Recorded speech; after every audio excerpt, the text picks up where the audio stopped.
Try ಮಾಡಿ ಆಚಿ chicken masala. ಆಚಿ chicken masala.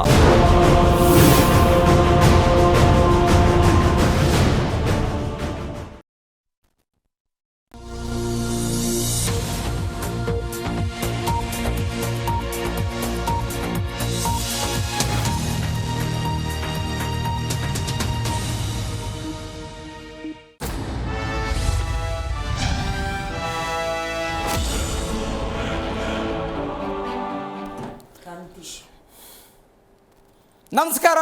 G ಸಂವಾದ ವಿಶೇಷ ಕಾರ್ಯಕ್ರಮಕ್ಕೆ ಸ್ವಾಗತ. ನಾನು ಪ್ರವೀಣ್ ಕುಂಬಾರ್. ಇವತ್ತಿನ ಮುಖ್ಯಮಂತ್ರಿಗಳಾಗಿರುವ ಸಿದ್ದರಾಮಯ್ಯನವರು 2013ರಿಂದ 2018 ತನಕ ಮೊದಲ ಅವಧಿಯಲ್ಲಿ ರಾಜ್ಯದ ಮುಖ್ಯಮಂತ್ರಿ ಆಗಿದ್ದರು. ಅವತ್ತಿನ ಆ ಸಂದರ್ಭದಲ್ಲಿ ಸಿದ್ದರಾಮಯ್ಯನವರ ಸರ್ಕಾರದ ಕೆಲ ಶಾಸಕರುಗಳು, ಅದರಲ್ಲೂ ವಿಶೇಷವಾಗಿ 30 ಜನ ಶಾಸಕರು 2013-14 ಇಸ್ವಿಯಲ್ಲಿ ಅಮೆರಿಕ ಸೇರಿದಂತೆ ಬೇರೆ ಬೇರೆ ದೇಶಗಳ ಪ್ರವಾಸವನ್ನು ಮಾಡ್ಕೊಂಡು ಬಂದಿದ್ದು. 2013-14ರಲ್ಲಿ ಮೊದಲ ಅವಧಿಯಲ್ಲಿ ಆಗಿದ್ದಂಥ ಬೆಳವಣಿಗೆ.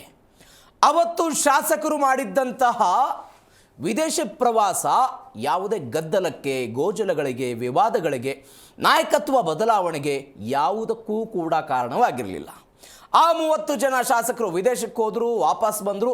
ವಿಪಕ್ಷವಾಗಿದ್ದಂಥ BJP ಆರ್ಥಿಕ ದೃಷ್ಟಿಯಿಂದ ರಾಜ್ಯವನ್ನು ಇವರು ಹದಗೆಡಿಸ್ತಾ ಇದ್ದಾರೆ ಅಂತ ಟೀಕೆ ಮಾಡಿದ್ದನ್ನು ಬಿಟ್ಟರೆ, ರಾಜ್ಯ ರಾಜಕಾರಣದಲ್ಲಿ, ಸ್ವಪಕ್ಷದಲ್ಲಿ, ಸಾರ್ವಜನಿಕ ವಲಯದಲ್ಲಿ ನಾಯಕತ್ವ ಬದಲಾವಣೆ, ಮುಖ್ಯಮಂತ್ರಿ ಚರ್ಚೆ ಯಾವುದೂ ಇರಲಿಲ್ಲ 2013-14ರಲ್ಲಿ. ಆದರೆ ಇವತ್ತು 28 ಜನ ಶಾಸಕರುಗಳು ವಿದೇಶ ಪ್ರವಾಸಕ್ಕೆ ಹೋಗ್ತಾ ಇದ್ದಾರೆ ಇವತ್ತು ರಾತ್ರಿ. ಆದರೆ ಕಾಂಗ್ರೆಸ್ನಲ್ಲೇ ಅದಕ್ಕೆ ಅಸಮಾಧಾನ ಇದೆ. ಕಾಂಗ್ರೆಸ್ನವರು ಕೆಲವೊಂದಿಷ್ಟು ಜನ ನಮಗೆ ಗೊತ್ತಿದೆ ಅಂತ ಮಾತನಾಡಿದರೆ, ಕಾಂಗ್ರೆಸ್ನವರು ಕೆಲವೊಂದಿಷ್ಟು ಜನ ನಮಗೆ ಗೊತ್ತಿಲ್ಲ ಅಂತ ಹೇಳ್ತಿದ್ದಾರೆ. ಒಂದಷ್ಟು ಜನ ವೈಯಕ್ತಿಕ ಪ್ರವಾಸ ಅಂತ ಹೇಳ್ತಾರೆ, ಒಂದಷ್ಟು ಜನ ಅಧ್ಯಯನಕ್ಕಾಗಿ ನಾವು ಪ್ರವಾಸಕ್ಕೆ ಹೋಗ್ತಾ ಇದ್ದೀವಿ ಅಂತ ಹೇಳ್ತಿದ್ದಾರೆ. ಮತ್ತೊಂದು ಕಡೆ ಕಾಂಗ್ರೆಸ್ನಲ್ಲಿ ನಾಯಿ ಬೀದಿ ನಾಯಿ ರಂಪಾಟವು ಕೂಡ ಶುರು ಆಗಿಬಿಟ್ಟಿದೆ. ಯಾರ್ಯಾರ ವಿರುದ್ಧ? H C Mahadevappa versus Basavaraj Shivaganga Basavaraj ಅವರ ನಡುವೆ. ಹಾಗಾದರೆ ಕಾಂಗ್ರೆಸ್ನ ಈ ಫಾರಿನ್ ಪಾಲಿಟಿಕ್ಸ್ ಯಾವ ಕಾರಣಕ್ಕಾಗಿ, ವಿಪಕ್ಷ ಇದನ್ನು ಯಾವ ರೀತಿಯಾಗಿ ನೋಡ್ಕೊಳ್ತಾ ಇದೆ? ಇದೇ ಇವತ್ತಿನ ವಿಶೇಷ ಫಾರಿನ್ ಟೂರ್ ಪಾಲಿಟಿಕ್ಸ್.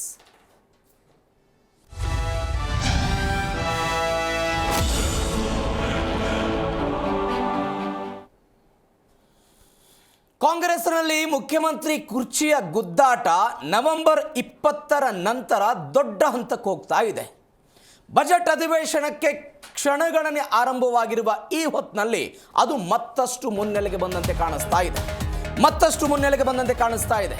ತಾರಕಕ್ಕೇರ್ತಾ ಇದೆ ಕುರ್ಚಿ ಕಿತ್ತಾಟ ಕಾಂಗ್ರೆಸ್ನಲ್ಲಿ. ಕುರ್ಚಿಯ ಈ ಕಿತ್ತಾಟ ಕಾಂಗ್ರೆಸ್ನಲ್ಲಿ ದೊಡ್ಡ ಮಟ್ಟದ ಚರ್ಚೆಗೆ ಕಾರಣ ಆಗ್ತಾ ಇದೆ. ಸಿದ್ದರಾಮಯ್ಯನವರ ಬಣದ ಶಾಸಕರುಗಳೇ ವಿದೇಶಕ್ಕೆ ಹೋಗ್ತಾ ಇದ್ದಾರೆ. ಪುಟ್ಟರಂಗ ಶೆಟ್ಟಿ ನೇತೃತ್ವದಲ್ಲಿ ಪ್ರವಾಸ ಇದು. ಪುಟ್ಟರಂಗ ಶೆಟ್ಟಿಯವರ ನೇತೃತ್ವದಲ್ಲಿ ಪ್ರವಾಸ. 27 ಶಾಸಕ MLCಗಳ ತಂಡ ಆಸ್ಟ್ರೇಲಿಯಾ ಪ್ರವಾಸಕ್ಕೆ ಹೋಗ್ತಾ ಇರೋದು. ಒಂದು ಕಡೆ CM ಆಪ್ತರ ವಿದೇಶದ ಬೆನ್ನಲ್ಲೇ DK ಶಿವಕುಮಾರ್ ಅಲರ್ಟ್ ಆಗಿದ್ದಾರೆ. ಏನು ಅಲರ್ಟು? ಅವರಿಂದಲೂ ಕೂಡ ಪ್ರವಾಸವಾಗುವಂಥ ಸಾಧ್ಯತೆ. ಈ ಹಿಂದೆ ಅನೇಕ DK ಶಿವಕುಮಾರ್ ಅವರ ಬೆಂಬಲಿಗ ಶಾಸಕರು ದೆಹಲಿಗೆ ಹೋಗಿ ಹೈಕಮಾಂಡ್ ನಾಯಕರುಗಳ ಮನೆ ಮುಂದೆ ನಿಂತಿದ್ರು, ಅವರನ್ನು ಭೇಟಿಯಾಗಿದ್ರು, ಈ ಗೊಂದಲವನ್ನು ಬಗೆಹರಿಸಿ ಅಂತ ಹೇಳಿದ್ರು. ಆವಾಗ ಸಿದ್ದರಾಮಯ್ಯನವರ ಆಪ್ತರೆಲ್ಲರೂ ಕೂಡ ಬೆಂಗಳೂರಲ್ಲೇ ಇದ್ದರು, ಇವರು ಮಾತ್ರ ದೆಹಲಿಗೆ. ಇದೀಗ ಸಿದ್ದರಾಮಯ್ಯನವರ ಸಿದ್ದರಾಮಯ್ಯನವರ ಬೆಂಬಲಿತ ಶಾಸಕರುಗಳು ವಿದೇಶ ಪ್ರವಾಸ. ಮಾರ್ಚ್ 3ನೇ ತಾರೀಕಿನ ತನಕ ಈ ಪ್ರವಾಸ ಇರುತ್ತಂತೆ. ಹಾಗಾದರೆ ಇದು ಒಗ್ಗಟ್ಟು ಪ್ರದರ್ಶನನ? ಇದೇ ವಿಚಾರಕ್ಕೆ ಸಂಬಂಧಪಟ್ಟಂತೆ ಕೆಲವೊಂದು ಜನ ಮಾತನಾಡಿದ್ದಾರೆ. ಏನು ಹೇಳಿದ್ರು ಒಂದ್ಸರಿ ನೋಡಿ. ಎಚ್ ಸಿ ಮಹದೇವಪ್ಪ ಮಾತು ಹೇಳಿದ್ದಾರೆ ಸರ್, ಬಾಲ ನಾಯಿಯನ್ನು ಅಲ್ಲಾಡಿಸಬಾರದು, ಹೇಳಿಕೆ ಕೊಟ್ಟಿದ್ದಾರೆ. ನಾಯಕತ್ವ ಗಟ್ಟಿಯಾಗಿದೆ ಅಂತ ಹೇಳಿದ್ದಾರೆ. ನಾಯಕತ್ವ ವಿಚಾರ ಚರ್ಚೆ ಇಲ್ಲ ಅಂತ ಹೇಳಿದ್ದಾರೆ ಸರ್. ಎಲ್ಲರೂ ಐತೆ ಚರ್ಚೆ ಅಂದ್ರೆ, ನಾಯಕತ್ವ ಬದಲಾವಣೆ ವಿಚಾರ ಚರ್ಚೆ ಎಲ್ಲೂ ಇಲ್ಲ ಅಂತ ಹೇಳಿದ್ದಾರೆ. ನಾನು ಮಹದೇವಪ್ಪನಿಗೆ ಉತ್ತರ ಕೊಡಕ್ಕೆ ನಾನು ತಯಾರಿಲ್ಲ, ಯಾರಿಗೂ ಉತ್ತರ ಕೊಡಕ್ಕೆ ನಾನು ತಯಾರಿಲ್ಲ. ನಾನು ಹಿಂದೆ ಹೇಳಿದ್ದೀನಿ, ಇದು ನಮ್ಮ ನಾಯಕತ್ವ ವಿಚಾರ ಸಿದ್ದರಾಮಯ್ಯನವರು ಹೇಳಿದ್ದಾರೆ, ಖರ್ಗೆ ಸಾಹೇಬರು ಹೇಳಿದ್ದಾರೆ. ಇದು ನಾನು, ಸಿದ್ದರಾಮಯ್ಯನವರು ಮತ್ತು ಹೈಕಮಾಂಡ್ ನಾವೆಲ್ಲ ಸೇರಿ ತೆಗೆದುಕೊಂಡಿರುವಂಥ ಒಂದು ತೀರ್ಮಾನ. ಆ ತೀರ್ಮಾನ ಏನಿದೆ ಅನ್ನೋದು ಟೈಮ್ ಬಂದಾಗ ಉತ್ತರ ಸಿಗ್ತದೆ. ಇದೇನು ಕದ್ದು ಮುಚ್ಕೊಂಡು ಇಬ್ರು ದುಡ್ಡು ವ್ಯವಹಾರ ಏನಿಲ್ಲ ಇದು. ಎಲ್ಲ ಸಿದ್ದರಾಮಯ್ಯನವರೇ ಟೈಮಲ್ಲಿ ಏನು ಅದಕ್ಕೆ ಉತ್ತರ ಹೇಳಬೇಕು ಅದನ್ನ ಜನಕ್ಕೆ, ರಾಜ್ಯದ ಜನಕ್ಕೆ ಸಂದೇಶ ಕೊಡ್ತಾರೆ. ಅಲ್ಲ ಸರ್, ಹೈಕಮಾಂಡ್ ಸಮ್ಮುಖದಲ್ಲೇ ಚರ್ಚೆ ಆಗಿದೆಯಾ ಸರ್ ಇದು? ನಾನು ಇದನ್ನ ನಾನು ಏನು ಹೇಳ ಅದು ನೋಡಿ, ಅವ್ರು ಕಾಂಗ್ರೆಸ್ ಪಾರ್ಟಿಯ ಬಗ್ಗೆ ಅವ್ರು ಏನು ಹೇಳಿದಾರ ಅವ್ರ ನಾಯಕರು ಅದಕ್ಕೆ ಉತ್ತರ ಕೊಡಬೇಕು. ಇದಕ್ಕೆ ಯಾವುದು ನಾವು ಉತ್ತರ ಕೊಡುವಂಥ ಪ್ರಯತ್ನ ಮಾಡೋಂಗಿಲ್ಲ. ಯಾಕಂದರೆ ಅವ್ರ ಪಕ್ಷದಲ್ಲಿರ್ತಕ್ಕಂಥ ಶಾಸಕರ ಬಗ್ಗೆನೇ ಅದನ್ನು ಮಾತಾಡಿದ್ದಾರೆ. ಹೀಗಾಗಿ ಅವ್ರ ಪಾರ್ಟಿಯಲ್ಲಿರ್ತಕ್ಕಂಥ ಶಾಸಕರು ಅದಕ್ಕೆ ಏನು ಉತ್ತರ ಕೊಡ್ತಾರೆ ಅವರ ಕೊಟ್ಕೊಳ್ಳಿ. ಅದು ನೋಡಿ, ಅವ್ರು ಕಾಂಗ್ರೆಸ್ ಪಾರ್ಟಿಯ ಬಗ್ಗೆ ಅವ್ರು ಏನು ಹೇಳಿದಾರ ಅವ್ರ ನಾಯಕರು ಅದಕ್ಕೆ ಉತ್ತರ ಕೊಡಬೇಕು. ಇದಕ್ಕೆ ಯಾವುದು ನಾವು ಉತ್ತರ ಕೊಡುವಂಥ ಪ್ರಯತ್ನ ಮಾಡೋಂಗಿಲ್ಲ. ಯಾಕಂದರೆ ಅವ್ರ ಪಕ್ಷದಲ್ಲಿರ್ತಕ್ಕಂಥ ಶಾಸಕರ ಬಗ್ಗೆನೇ ಅದನ್ನು ಮಾತಾಡಿದ್ದಾರೆ. ಹೀಗಾಗಿ ಅವ್ರ ಪಾರ್ಟಿಯಲ್ಲಿರ್ತಕ್ಕಂಥ ಶಾಸಕರು ಅದಕ್ಕೆ ಏನು ಉತ್ತರ ಕೊಡ್ತಾರೆ ಅವರ ಕೊಟ್ಕೊಳ್ಳಿ. ಈ ಹಿಂದೆ ರಾಷ್ಟ್ರ ರಾಜಧಾನಿ ದೆಹಲಿಗೆ ಕೆಲವೊಂದಷ್ಟು ಜನ ಹೋಗಿದ್ದು ದೊಡ್ಡ ಮಟ್ಟದ ಚರ್ಚೆಗೆ ಕಾರಣ ಆಗಿತ್ತು. ಈಗೇನಿದ್ರೂ ಕೂಡ ರಾಜ್ಯ ರಾಜಕಾರಣದಲ್ಲಿ ವಿದೇಶಿ ಪ್ರವಾಸದ ಸದ್ದು. ಇದೇ ವಿಚಾರ ಬಗ್ಗೆ ಇವತ್ತು ಮಾತನಾಡೋದಿದೆ. ಹಲವು ಜನ ಅತಿಥಿಗಳನ್ನು ಮನ ಜಾಯ್ನ್ ಆಗಿದ್ದಾರೆ. ಬಿಜೆಪಿಯಿಂದ ಕಾಂತಿ ಶೆಟ್ಟಿ ಅವರು ನಮ್ಮ ಜೊತೆ ಇದ್ದಾರೆ. ಮೇಡಮ್ ನಮಸ್ಕಾರ, ಕಾರ್ಯಕ್ರಮಕ್ಕೆ ಸ್ವಾಗತ. ನಮಸ್ತೆ. ಕಾಂಗ್ರೆಸ್ನಿಂದ ದರ್ಶನ್ ಅವರಿದ್ದಾರೆ ಸರ್, ನಮಸ್ಕಾರ, ಕಾರ್ಯಕ್ರಮಕ್ಕೆ ಸ್ವಾಗತ. JDSನಿಂದ ನಾಗೇಂದ್ರ ಅವರು ಇದ್ದಾರೆ, ನಮಸ್ಕಾರ, ಕಾರ್ಯಕ್ರಮಕ್ಕೆ ಸ್ವಾಗತ. ಎಸ್ ಸರ್, ದರ್ಶನ್ ಅವರ ಪ್ರತಿಕ್ರಿಯೆ ಬಹಳ ಮುಖ್ಯ ಆಗುತ್ತೆ. ಕಳೆದ ಬಾರಿ ಇದೇ ವಿಚಾರದ ಬಗ್ಗೆ ಮಾತನಾಡಿದಾಗ ನೀವು ಅವತ್ತು ಸ್ಪಷ್ಟವಾಗಿ ಹೇಳಿದ್ದೀರಿ ಸರ್, ಫಾರಿನ್ಗೆ ಹೋಗೋದು, ವಿದೇಶಕ್ಕೆ ಹೋಗೋದು ರದ್ದಾಗಿದೆ, ಹೋಗ್ತಾ ಇಲ್ಲ ಶಾಸಕರು, ಸ್ಪಷ್ಟನೆ ಕೊಟ್ಟಿದ್ದಾರೆ ಸಚಿವರು ಅಂತ. ಇವತ್ತು ಹೋಗ್ತಿದ್ದಾರೋ ಹೋಗ್ತಿಲ್ವೋ ನೋಡಿ, ಇನ್ನೂ ಅದ್ರದ್ದು ಕನ್ಫರ್ಮೇಷನ್ನು ಕೊಟ್ಟಿಲ್ಲ ಯಾರೂ. Okay. ಮತ್ತೆ ಇನ್ನೊಂದು, ಅವತ್ತಿನ ನಾನು ಹೇಳಿಕೆಯನ್ನ ಈವನ್ ಟಿಲ್ ಟುಡೇ ಬದ್ಧನಾಗಿದ್ದೇನೆ. Cancel ಆಗಿದೆ ಅಂತ.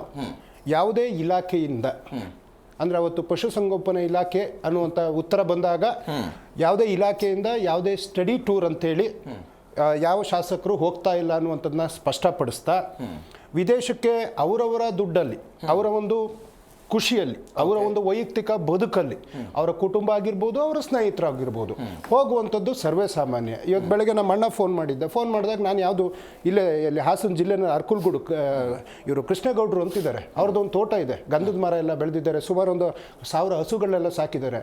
ಅದನ್ನ ನೋಡೋಕೆ ಒಂದ್ಸರಿ ಹೋಗ್ಬೇಕು, ತುಂಬ ಚೆನ್ನಾಗಿದೆ ಅಂದಾಗ ಆಯ್ತು ಅದನ್ನ ನೋಡಿ ಒಂದ್ಸರಿ ಯಾವಾಗಲಾರು ಫಾರಿನಿಗೆ ಹೋಗಿ ಬರೋಣ ಅಂತಂದ್ರು. ಹೋಗ್ಬೇಕಾದ್ರೆ ನಾವು ಫ್ರೆಂಡ್ಸು ಅಥವಾ ಕುಟುಂಬದವರು ಹೋಗುವಂಥದ್ದು ಸಹಜ ಅದು. ಹಾಗೇನೆ ಇವತ್ತು ಶಾಸಕರು ಅಂದಾಗ ಒಂದು ವಿದೇಶಗಳಿಗೆ ಹೋದಾಗ ಅಲ್ಲಿನ ಸಂಸ್ಕೃತಿನೋ, ಅಲ್ಲಿಯ ಡೆವಲಪ್ಮೆಂಟ್ ವರ್ಕು, ಮತ್ತು ಅಲ್ಲಿನ ಏನೇನು ಪ್ರವಾಸಿ ತಾಣಗಳು ಅಥವಾ ಅಲ್ಲಿನ ಟೆಕ್ನಾಲಜಿಗಳು ಕಲಿಯುವಂಥದ್ದು ಸಹಜವಾಗಿರ್ತದೆ. ಈಗ ಸರ್, ನಮಗೂ ಹಾಗೆ ಕೇಳಬೇಕಂತಂದ್ರೆ ಮಾನ್ಯಶ್ರೀ, ಈಗ ಹೋಗೋರ ಬಗ್ಗೆ ಅವ್ರ ವೈಯಕ್ತಿಕ ನಿರ್ಧಾರ ಅದು. ವೈಯಕ್ತಿಕ ಅಂದ್ರೆ ನಿಮ್ಮ ಪ್ರಕಾರ ಅವರು ಯಾವುದೇ ಅಧ್ಯಯನಕ್ಕೆ ಹೋಗ್ತಾ ಇಲ್ಲ, ಅವರು ವೈಯಕ್ತಿಕ ಖಾಸಗಿತನಕ್ಕಾಗಿ ಸರ್ ಹೋಗ್ತಾರ ಇಲ್ಲ ಅನ್ನೋದೇ ಗೊತ್ತಿಲ್ಲ ಸರ್. ಫಸ್ಟ್ ಆಫ್ ಆಲ್, ಯಾರ ಟಿಕೆಟು ಯಾವುದು ಸಮೇತ ಮಾಧ್ಯಮಗೂ ಸಿಕ್ಕಿಲ್ಲ, ನನಗೂ ಸಿಕ್ಕಿಲ್ಲ. ನಾವು ಮೊನ್ನೆ ಚರ್ಚೆ ಮಾಡಿದ್ವಿ, ಅವತ್ತು ನಾನು ಸ್ಟಿಕನ್ ಹಾಕ್ತೀನಿ, ಯಾವುದೇ ಒಂದು ಇಲಾಖೆಯ ಟ್ರಿಪ್ಪು ಯಾರು ಹೋಗ್ತಾ ಇಲ್ಲ ಸರ್. ಇದು ಏನಾದರೂ ಹೋದ್ರೆ ಅವರು ವೈಯಕ್ತಿಕವಾಗಿ ಹೋಗ್ಬೋದು, ಬರ್ಬೋದು, ಎಲ್ಲರಿಗೂ ಅವರು ಸ್ವಂತ ಬದುಕು ಅಂತ ಇರ್ತದೆ. ಈಗ ನೀವು ಬೇಕಿದ್ರು ಅಮೆರಿಕಕ್ಕೆ ಹೋಗ್ಬೋದು, ಜರ್ಮನಿಗೆ ಹೋಗ್ಬೋದು ಸರ್. ಈಗ ಈ ಟ್ರಿಪ್ ಬಗ್ಗೆನೇ ನೀವು ಕೇಳ್ತಾ ಇರೋದ್ರಿಂದ ಸರ್, ನಾವು ಒಂದು ರಾಜಕೀಯ ಪಕ್ಷದವರಾಗಿ ನಮಗೂ ಪ್ರಶ್ನೆ ಮಾಡೋ ಹಕ್ಕಿದೆ. ಮಾನ್ಯ ಶ್ರೀ ನರೇಂದ್ರ ಮೋದಿಯವರು ಯಾವ್ದಾದ್ರು ದೇಶ ಬಿಟ್ಟಿದ್ದಾರೆ ಸರ್, ಅದು ಆಸ್ಟ್ರೇಲಿಯಾ ಆಗಿರಲಿ, ನಮೀಬಿಯಾ ಆಗಿರಲಿ, ಕಾಂಬೋಡಿಯಾ ಆಗಿರಲಿ, ಬಲ್ಗೇರಿಯಾ ಆಗಿರಲಿ, ನೈಜೀರಿಯಾ ಆಗಿರಲಿ, ಮಂಗೋಲಿಯಾ ಆಗಿರಲಿ, ಸೈಬೀರಿಯಾ ಆಗಿರಲಿ, ಬಲ್ಗೇರಿಯಾ ಆಗಿರಲಿ, ಮಲೇಷಿಯಾ ಆಗಿರಲಿ, ಅರೇಬಿಯಾ ಆಗಿರಲಿ, ಇಟಲಿ ಆಗಿರಲಿ, ರಷ್ಯಾನೇ ಆಗಿರಲಿ, ಎಲ್ಲ ದೇಶಗಳು ಒಟ್ಟು 428 ವಿದೇಶ ಪ್ರವಾಸವನ್ನ ಮಾನ್ಯ ಶ್ರೀ ನರೇಂದ್ರ ಮೋದಿಯವರು 11 ವರ್ಷದಲ್ಲಿ ಕೈಗೊಂಡಿದ್ದಾರೆ ಸರ್. ಹಾಗೇನೆ ದೇಶದ ಒಳಗೆ ಚುನಾವಣೆಗೆ 11 ವರ್ಷದಲ್ಲಿ 1228 ಪ್ರವಾಸಗಳನ್ನ ಕೈಗೊಂಡಿದ್ದಾರೆ ಸರ್.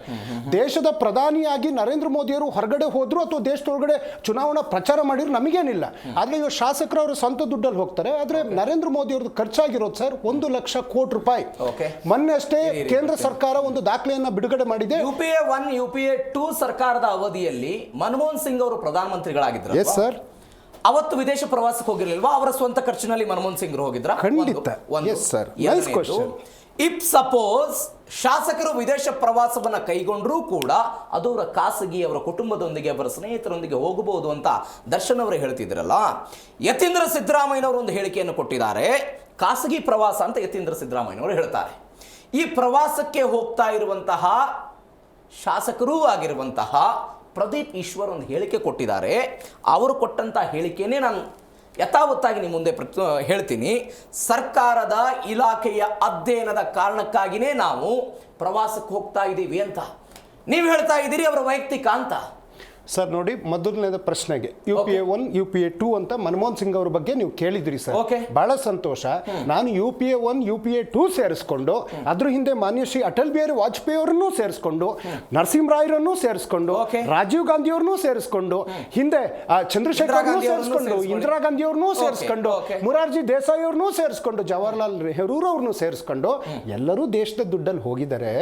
ಆದ್ರೆ ಪ್ರವಾಸದ ಇತಿ ಮಿತಿ ಅನ್ನುವಂಥದ್ದು ಒಬ್ಬ ಪ್ರಧಾನಿ ಅಬ್ಬಬ್ಬ ಅಂದ್ರೆ ಮನಮೋಹನ್ ಸಿಂಗ್, ನೀವು ಡೇಟಾ ತಗೊಳ್ಳಿ sir, not more than 20 to 30 trip. ಎಷ್ಟು? ಅದೇ 10 ವರ್ಷದಲ್ಲಿ. ನಾನು ಹೇಳ್ತಾ ಇರೋದು 418 ಅಂತ ಹೇಳ್ಬಿಟ್ಟು ಸರ್, 418 ಆಯ್ತು ಸರ್. ಈಗ ಒಂದು ಪ್ರವಾಸ ಪ್ರದೀಪ್ ಈಶ್ವರ್ದಕ್ಕೆ ನಾ ಬರ್ತೀನಿ ಸರ್. ಈಗ ಚೀನಾಕ್ ಹೋದ್ರು ಸರ್, ಈಗ ಯಾಕೆ ಹೋಗ್ಬಾರ್ದ? ಅಲ್ಲಲ್ಲ, ಸಂಬಂಧಗಳು ಮತ್ತೆ ಇನ್ನೊಂದು ಅಲ್ಲಲ್ಲ ವಿಚಾರ ಪೊಲಿಟಿಕ್ಸ್ ಅಲ್ಲಿ ಹೇಳ್ತಾರೆ. ಆಯ್ತು, ಸಂಬಂಧಗಳೇನಾದ್ರೂ ರುಚಿಸಿದ್ಯಾ? ಅಥವಾ ಈಗ ಸರ್ ದೇಶದೊಳಗಡೆ ಪ್ರವಾಸಕ್ಕೆ ಹೋದ್ರು ಸರ್. ಯಾವುದು ಮೊನ್ನೆ ಯಾವುದು ಪುಲ್ವಾಮಾ ಅಟ್ಯಾಕ್ ಆಯ್ತು ದೇಶದೊಳಗಡೆ, ಅವತ್ತು ಅವರು ಮ್ಯಾನ್ ವರ್ಸಸ್ ವೈಲ್ಡ್ ಅನ್ನೋ ಶೂಟಿಂಗ್ ನಲ್ಲಿ ಇದ್ರು. ಅಲ್ಲ, ಪುಲ್ವಾಮಾ. ಆಮೇಲೆ ಝಾನ್ಸಿ ಚುನಾವಣಾ ಪ್ರಚಾರಕ್ಕೆ ಹೋದ್ರು, ಪೆಹಲ್ಗಾಮ್ ಬ್ಲಾಸ್ಟ್ ಆಯ್ತು, ಅಲ್ಲಿಗೆ ಹೋಗ್ಲಿಲ್ಲ. ಬಿಹಾರ ಚುನಾವಣಾ ಪ್ರಚಾರಕ್ಕೆ ಹೋದ್ರು. Rahul Gandhi is not our prime minister sir. ಅವರು ವಿರೋಧ ಅಧಿವೇಶನವನ್ನ ಬಿಟ್ಟು ಗಂಭೀರವಾದಂತ ವಿಚಾರ ಆಗ್ತಾ ಇರುವಂತಹ ಸಂದರ್ಭದ ಈ ಹಿಂದೆ ಆಗಿರುವಂತಹ ಉದಾಹರಣೆಗಳನ್ನ ನಾನು ಕೊಡ್ತೀನಿ ಸರ್.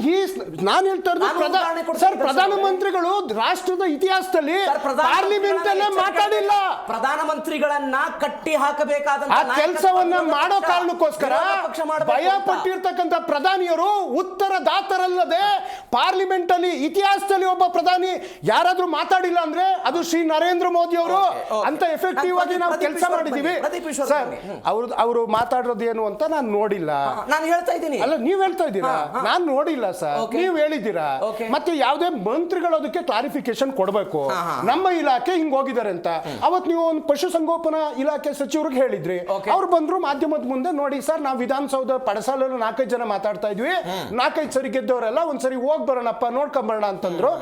ಸರ್, ನಾನು ಯಾಕೆ ಕೇಳಿದೆ ಅಂದ್ರೆ ಸರ್, ಈಗ ಮೊನ್ನೆ ಪೆಹಲ್ಗಾಮ್ ದಾಳಿ ಆದಾಗ್ಲೂ ಬರ್ಮಟೂರಿಗೆ ಹೋಗಿದ್ರು ಸರ್. ಅಲ್ಲ ಸಾರಿ, ದೆಹಲಿ ಬ್ಲಾಸ್ಟ್ ಆದಾಗ ಸಾಹೇಬ್ರು ಬರ್ಮಟೂರ್ಲಿದ್ರು. ನಾವು ಕೇಳ್ತೀವಿ ಸರ್, ಖರ್ಚು ಯಾಕೆ ಮಾಡಿದ್ರಿ, ಯಾಕೆ ಹೋಗ್ತಾ ಇದ್ರಿ? ನಾವು ಸ್ವಾಗತ ಮಾಡ್ತೀವಿ, ಕರುನಾಡಿಗೆ ಶ್ರೀ ನರೇಂದ್ರ ಮೋದಿ ಸಾಹೇಬ್ರನ್ನ ಸ್ವಾಗತ ಮಾಡ್ತೀವಿ. ಬನ್ನಿ ಸ್ವಾಮಿ, ಚುನಾವಣಾ ಹೊರತಾಗಿ ಯಾವ್ದಾದ್ರು ಒಂದು, ಈಗ ಮೊನ್ನೆ ಮೆಟ್ರೋ ನಮ್ಮ 80% ಹಣದಲ್ಲಿ ಮೆಟ್ರೋಗೆ ನಾವೇ ಕರ್ಸಿದ್ವಿ ಬನ್ನಿ ಸ್ವಾಮಿ ಅಂತೇಳಿ. ಹಂಗೆ ನೀವು ಹೇಳಿರ್ತಕ್ಕಂಥ ನಾನಾ ಯೋಜನೆಗಳು, ಅದು ಯಾವ್ದೋ ವಿಕಾಸನೋ, ಅಚ್ಚೆ ದಿನೋ, ಬುಲೆಟ್ ಟ್ರೈನೋ, ಸ್ಮಾರ್ಟ್ ಸಿಟಿನೋ, ಏನು ಸ್ವಚ್ಛ ಭಾರತದಲ್ಲಿ ಯಾವ್ದಾದ್ರು ಯೋಜನೆಗಳು, ನಿರ್ಭಯ ಭಾರತದಲ್ಲಿ ಅದ್ಯಾವ್ದಾದ್ರು ಯೋಜನೆಗಳು, ಸ್ಕಿಲ್ ಇಂಡಿಯಾದಲ್ಲಿ ಅದೇನೋ ಹಗರಣ ಅಂತ ಹೇಳ್ತಿದ್ದಾರೆ, ಅದ್ರದ್ದು ಯಾವ್ದಾದ್ರು ಯೋಜನೆಗಳು, ಅಥವಾ IIT ತಂದು, ಅಥವಾ IIM ತಂದು, ಅಥವಾ ಏಮ್ಸ್ ತಂದು, ಏನಾರು ತಂದು ಬನ್ನಿ ಸ್ವಾಮಿ ಕರ್ನಾಟಕಕ್ಕೆ. 65 ಲಾಸ್ಟ್ ಬರೀ ಚುನಾವಣಾ ಪ್ರಚಾರಕ್ಕೆ ಬಂದ್ರಲ್ಲ, ಸಾಕು ನಿಮ್ಮ ಪ್ರಚಾರ ಅಥವಾ ವಿದೇಶಿ ಪ್ರವಾಸ. ದೇಶದ ಬಗ್ಗೆ ಯೋಚನೆ ಮಾಡಿ ಸ್ವಾಮಿ ಅಂತ ಕಳಕಳಿಯ ಮನವಿ. ಕಾಂತಿ ಶೆಟ್ಟಿ ಅವರೇ, ಕಾಂಗ್ರೆಸ್ ಶಾಸಕರ ವಿದೇಶಿ ಪ್ರವಾಸ ಹೋಗ್ತಾರೆ ಬಿಡಿ, ಅವರು ವೈಯಕ್ತಿಕ ದುಡ್ಡಲ್ಲಿ ಹೋಗ್ತಿದಾರಂತೆ, ಏನ್ ಸಮಸ್ಯೆ?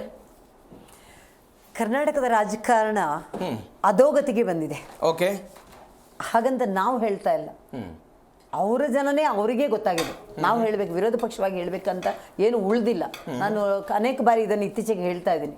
ವಿರೋಧ ಪಕ್ಷವಾಗಿ ಬಂದು ಹೇಳುವಂಥದ್ದು ಏನಿಲ್ಲ. ಪ್ರತಿಯೊಬ್ಬ ಮತ ಹಾಕಿದ ಪ್ರಜೆ ಕೂಡ ಇವರು ಮಾಡಿರುವ ಹಗರಣ ಹೇಳಕ್ಕೆ ಬಾಯಾಟಾಗಿದೆ. ಅಷ್ಟು ವೈಫಲ್ಯಗಳು ಸರ್ಕಾರದಿದೆ, ಒಂದೆರಡಲ್ಲ. ಇವತ್ತು ನಿಜ ಹೇಳ್ಬೇಕಂದ್ರೆ, ನೀವು ಫಾರಿನ್ ಟ್ರಿಪ್ ಅಂತ ಇದ್ದೀರಾ, ಅವ್ರು ಫಾರಿನ್ ಟ್ರಿಪ್ ಹೋಗ್ಲಿ ಅಥವಾ ಅವ್ರ ಕುರ್ಚಿ ಕಾದಾಟ, ಅವ್ರು ಇನ್ನೊಬ್ರು ಬರ್ಲಿ, ಮತ್ತೊಬ್ರು ಬರ್ಲಿ, ಕರ್ನಾಟಕದ ಪರಿಸ್ಥಿತಿ ಏನೋ ಚೇಂಜ್ ಆಗುತ್ತಾ?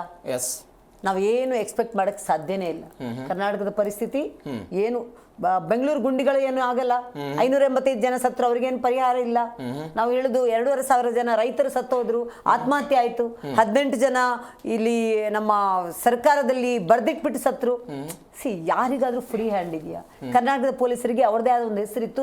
I have to salute. ಶಾಸಕರು ವಿದೇಶಕ್ಕೆ ಹೋಗೋದು ಕ್ಯಾನ್ಸಲ್ ಮಾಡಿದ್ರೆ ಇದೆಲ್ಲ ಸಮಸ್ಯೆ ಬಗೆಹರಿದ್ಬಿಡುತ್ತಾ? ಅಲ್ಲ, ನಾನು ಹೇಳುದು, ಈಗ ಶಾಸಕರು ವಿದೇಶಕ್ಕೆ ಈಗ ಬಜೆಟ್ ಬರ್ತಾ ಇದೆ. ಓಕೆ, ಅವರದ್ದೇ ಶಾಸಕರಿಗೆ ಅವರೇನೋ ಅನುದಾನ ಕೊಟ್ಟಿದ್ರೆ ಕೆಲಸ ಮಾಡ್ತಾ ಇದ್ರು. ಏನಿಲ್ಲ ಅಂದ್ರೆ ಅವ್ರು ಇದ್ರು ಹೋದ್ರು. ನಾವು ನೋಡಿ ಅವ್ರು ಏನಕ್ಕೆ ಹೋಗ್ತಿದ್ದಾರೆ ಅಂತ. ಕರ್ನಾಟಕದ ಜನ 90% ಜನ ಸಾಕ್ಷರತರಾಗಿದ್ದಾರೆ. ಎಲ್ರಿಗೂ ಅರ್ಥ ಆಗುತ್ತೆ, ಎಲ್ರಿಗೂ ಅರ್ಥ ಆಗುತ್ತೆ ಏನಕ್ಕೆ ನೋಡಿ. ಈ ಸರ್ಕಾರ ಬಂದು 2.5 ವರ್ಷದಿಂದ ನಾವು ಇದೇ ಚಾನಲ್ ಅಲ್ಲಿ ಅನೇಕ ಬಾರಿ ಮಾತಾಡಿದ್ವಿ. ಯಾವುದ್ರ ಬಗ್ಗೆ? ನಾಯಕತ್ವ ಬದಲಾವಣೆ, ಬರೀ ಕುರ್ಚಿ ಕಾದಾಟ. ಇವಾಗಲೂ ಇದಕ್ಕೆ ರಿಲೇಟೆಡ್ ಆಗಿ ಇರುತ್ತೆ. ಬೇರೆ ಏನಾದ್ರು ಈ ಸರ್ಕಾರದಿಂದ ಎಕ್ಸ್ಪೆಕ್ಟ್ ಮಾಡಕ್ ಸಾಧ್ಯ ಇದೆಯಾ? ಇದು ಕಾಮನ್. ಇದು ನಾನು ಹೇಳುದು, ಈಗ ಇತ್ತೀಚೆಗೆ ಒಂದು 27 ಜನ ಶಾಸಕರು, 139 ಶಾಸಕರ ಪೈಕಿ 27-28 ಜನ ಶಾಸಕರು ಫಾರಿನ್ಗೆ ಹೋದ್ರೆ ನಾಯಕತ್ವ ಬದಲಾವಣೆಗೆ ಏನು ಪುಷ್ಟಿ ಸಿಗುತ್ತೆ? ಏನಾಗುತ್ತೆ ಅಲ್ಲಿ ಹೋಗಿ? ಎಲ್ಲಾದ್ರೂ ವಿದೇಶದಲ್ಲಿ ರಾಹುಲ್ ಗಾಂಧಿ ಅವರನ್ನು ಭೇಟಿ ಮಾಡ್ತಾರಾ? ಸೋನಿಯಾ ಗಾಂಧಿ ಅವರನ್ನು ಭೇಟಿ ಮಾಡ್ತಾರಾ? ಪ್ರಿಯಾಂಕಾ ವಾದ್ರಾ ಅವರನ್ನು ಏನಾದ್ರೂ ಭೇಟಿ ಮಾಡ್ತಾರಾ? ಅಲ್ಲಲ್ಲ, ಹೋಗ್ಲಿ, ವಿದೇಶಕ್ಕೆ ಹೋಗಿ ಸ್ಟಡಿ ಟೂರು, ರೈತರದು ಇನ್ನೊಂದು ಮತ್ತೊಂದು, ಅಲ್ಲಿ ಇದಕ್ಕೆ ಆಸ್ಟ್ರೇಲಿಯಾ ಹೋಗ್ತಾರೆ, ಅಲ್ಲಿ ಒಂದು ರಸ್ತೆಗೆ 10 ಕೋಟಿ ಬಿಡುಗಡೆ ಆದ್ರೆ 10 ಕೋಟಿನೂ ರಸ್ತೆ ಕರೆಕ್ಟ್ ಆಗಿ ಖರ್ಚು ಮಾಡ್ತಾರೆ. ಅದನ್ನ ಕಲ್ತ್ಕೊಂಡ್ ಬರ್ಲಿ.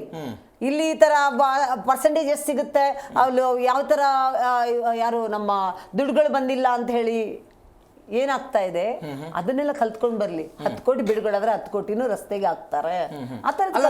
ನಿಮ್ ಪಾಯಿಂಟಿಗೆ ಬನ್ನಿ ನೀವು. ಪಾಯಿಂಟಿಗೆ ಬರ್ಬೇಕು. ವಿದೇಶಕ್ಕೆ ಹೋಗೋದ್ರಿಂದ ನಾಯಕತ್ವ ಬದಲಾವಣೆ ಮುಖ್ಯಮಂತ್ರಿ ಅಂತೆಲ್ಲ ಹೇಳಿದ್ರಲ್ವಾ, ಅಲ್ಲಿ ಹೋಗಿ ಹೈಕಮಾಂಡ್ ನಾಯಕರನ್ನ ಏನು ಭೇಟಿ ಮಾಡೋದಕ್ಕೆ ಸಾಧ್ಯ ಇದೆಯಾ? ಸುತ್ತಿ ಸುತ್ತಿ ಸುತ್ತಿ ಬರೋದು ಏನ್ ಗೊತ್ತಾ, ನಮ್ಮ ಡಿಬೇಟ್ ಬರೋದು ನಾಯಕತ್ವ ಬದಲಾವಣೆ. ಹೌದು, ಕುರ್ಚಿ ಕಾದಾಟ. ಆರೋಪ ಮಾಡಿದ್ದ ಹಾಗೆ ಇದು ಸಿದ್ದರಾಮಯ್ಯನವರ ಬಣದ ಶಾಸಕರುಗಳು ವಿದೇಶಕ್ಕೆ ಹೋಗ್ತಾ ಇದ್ದಾರೆ, ಇದು ಶಕ್ತಿ ಪ್ರದರ್ಶನ ಅಂತ ಹೇಳ್ತಿದ್ದಾರೆ. ಹೆಂಗ್ ಶಕ್ತಿ ಪ್ರದರ್ಶನ? ಒಂದ್ ವೇಳೆ ಅದು ಏನೂ ಇಲ್ಲ ಅಂದ್ರೆ DK ಶಿವಕುಮಾರ್ ಅವರು ಯಾಕೆ ನನಗೆ ಗೊತ್ತಿಲ್ಲ, ನನಗೆ ಹೇಳಿಲ್ಲ ಅಂತ ಹೇಳ್ತಾರೆ? ಓಕೆ, ಅವ್ರದೇ ಮಾತಲ್ಲಿ ಹೇಳ್ಬೇಕು ಅಂದ್ರೆ ನಮ್ಗೆ ಬಂದಿಲ್ಲ. ನನ್ನ ಪ್ರಶ್ನೆ ಪ್ಲೀಸ್. ಅಲ್ಲ, ಅವರು ಸಿಎಂ, ಅವರು ಉಪಮುಖ್ಯಮಂತ್ರಿ ತಾನೆ, ಜೊತೆಯಾಗಿ ಅವರು ಸ್ಟಡಿ ಟೂರ್ ಕರೆದಿದ್ದಾರೆ, ಎಲ್ಲರೂ ಜೊತೆಯಾಗಿ ಏನೋ ಹೋಗಿದ್ದಾರೆ ಅಂತ ಹೇಳಿದ್ರೆ ನಮ್ದೇನಪ್ಪ ಅವ್ರಿಗೆ ಗೊತ್ತಿರ್ಬೇಕಲ್ಲ. ಈಗ ಅವ್ರೇನಕ್ಕೆ ಬೇರೆ ತರ ಮಾತಾಡ್ತಾರೆ? ಅವ್ರ ಬಣ್ಣದವ್ರು ಏನಕ್ಕೆ ಬೇರೆ ತರ ಮಾತಾಡ್ತಾರೆ? ನಮಗ್ ಗೊತ್ತಿಲ್ಲ ಅಂತ ಹೇಳಿ. ಈಗ ಎಲ್ರು ಈಗ ಒಂದು ಪಕ್ಷ ಅಂದ್ಮೇಲೆ ಹೋಗ್ತಾ ಇದಾರೆ, ಹೌದಪ್ಪ 20 ಜನ ಹೋಗ್ತಾ ಇದಾರೆ, ಎಲ್ರು ಒಂದೇ ರೀತಿ ಆಯ್ತು all the best happy journey ಹೇಳ್ಬೇಕಲ್ಲ. ಅದು ಬಿಟ್ಟು ಬೇರೆ ಬೇರೆ ಮಾತುಗಳು ಯಾಕೆ ಬರುತ್ತೆ? ನಮ್ದು ಬಿಟ್ಬಿಡಿ, ನಮ್ಗೆ ಮಾತಾಡಕ್ಕೆ ಅನೇಕ ಜ್ವಲಂತ ಸಮಸ್ಯೆಗಳಿದೆ. ನಮ್ಗೆ ನಿಜವಾಗ್ಲೂ ಇದ್ರ ಬಗ್ಗೆ, ಅವ್ರು ಫಾರಿನ್ ಟೂರ್ ಆದ್ರೂ ಮಾಡ್ಲಿ, ಅದ್ರ ಬಗ್ಗೆ ನಮ್ಗೆ ಗೊತ್ತಿಲ್ಲ.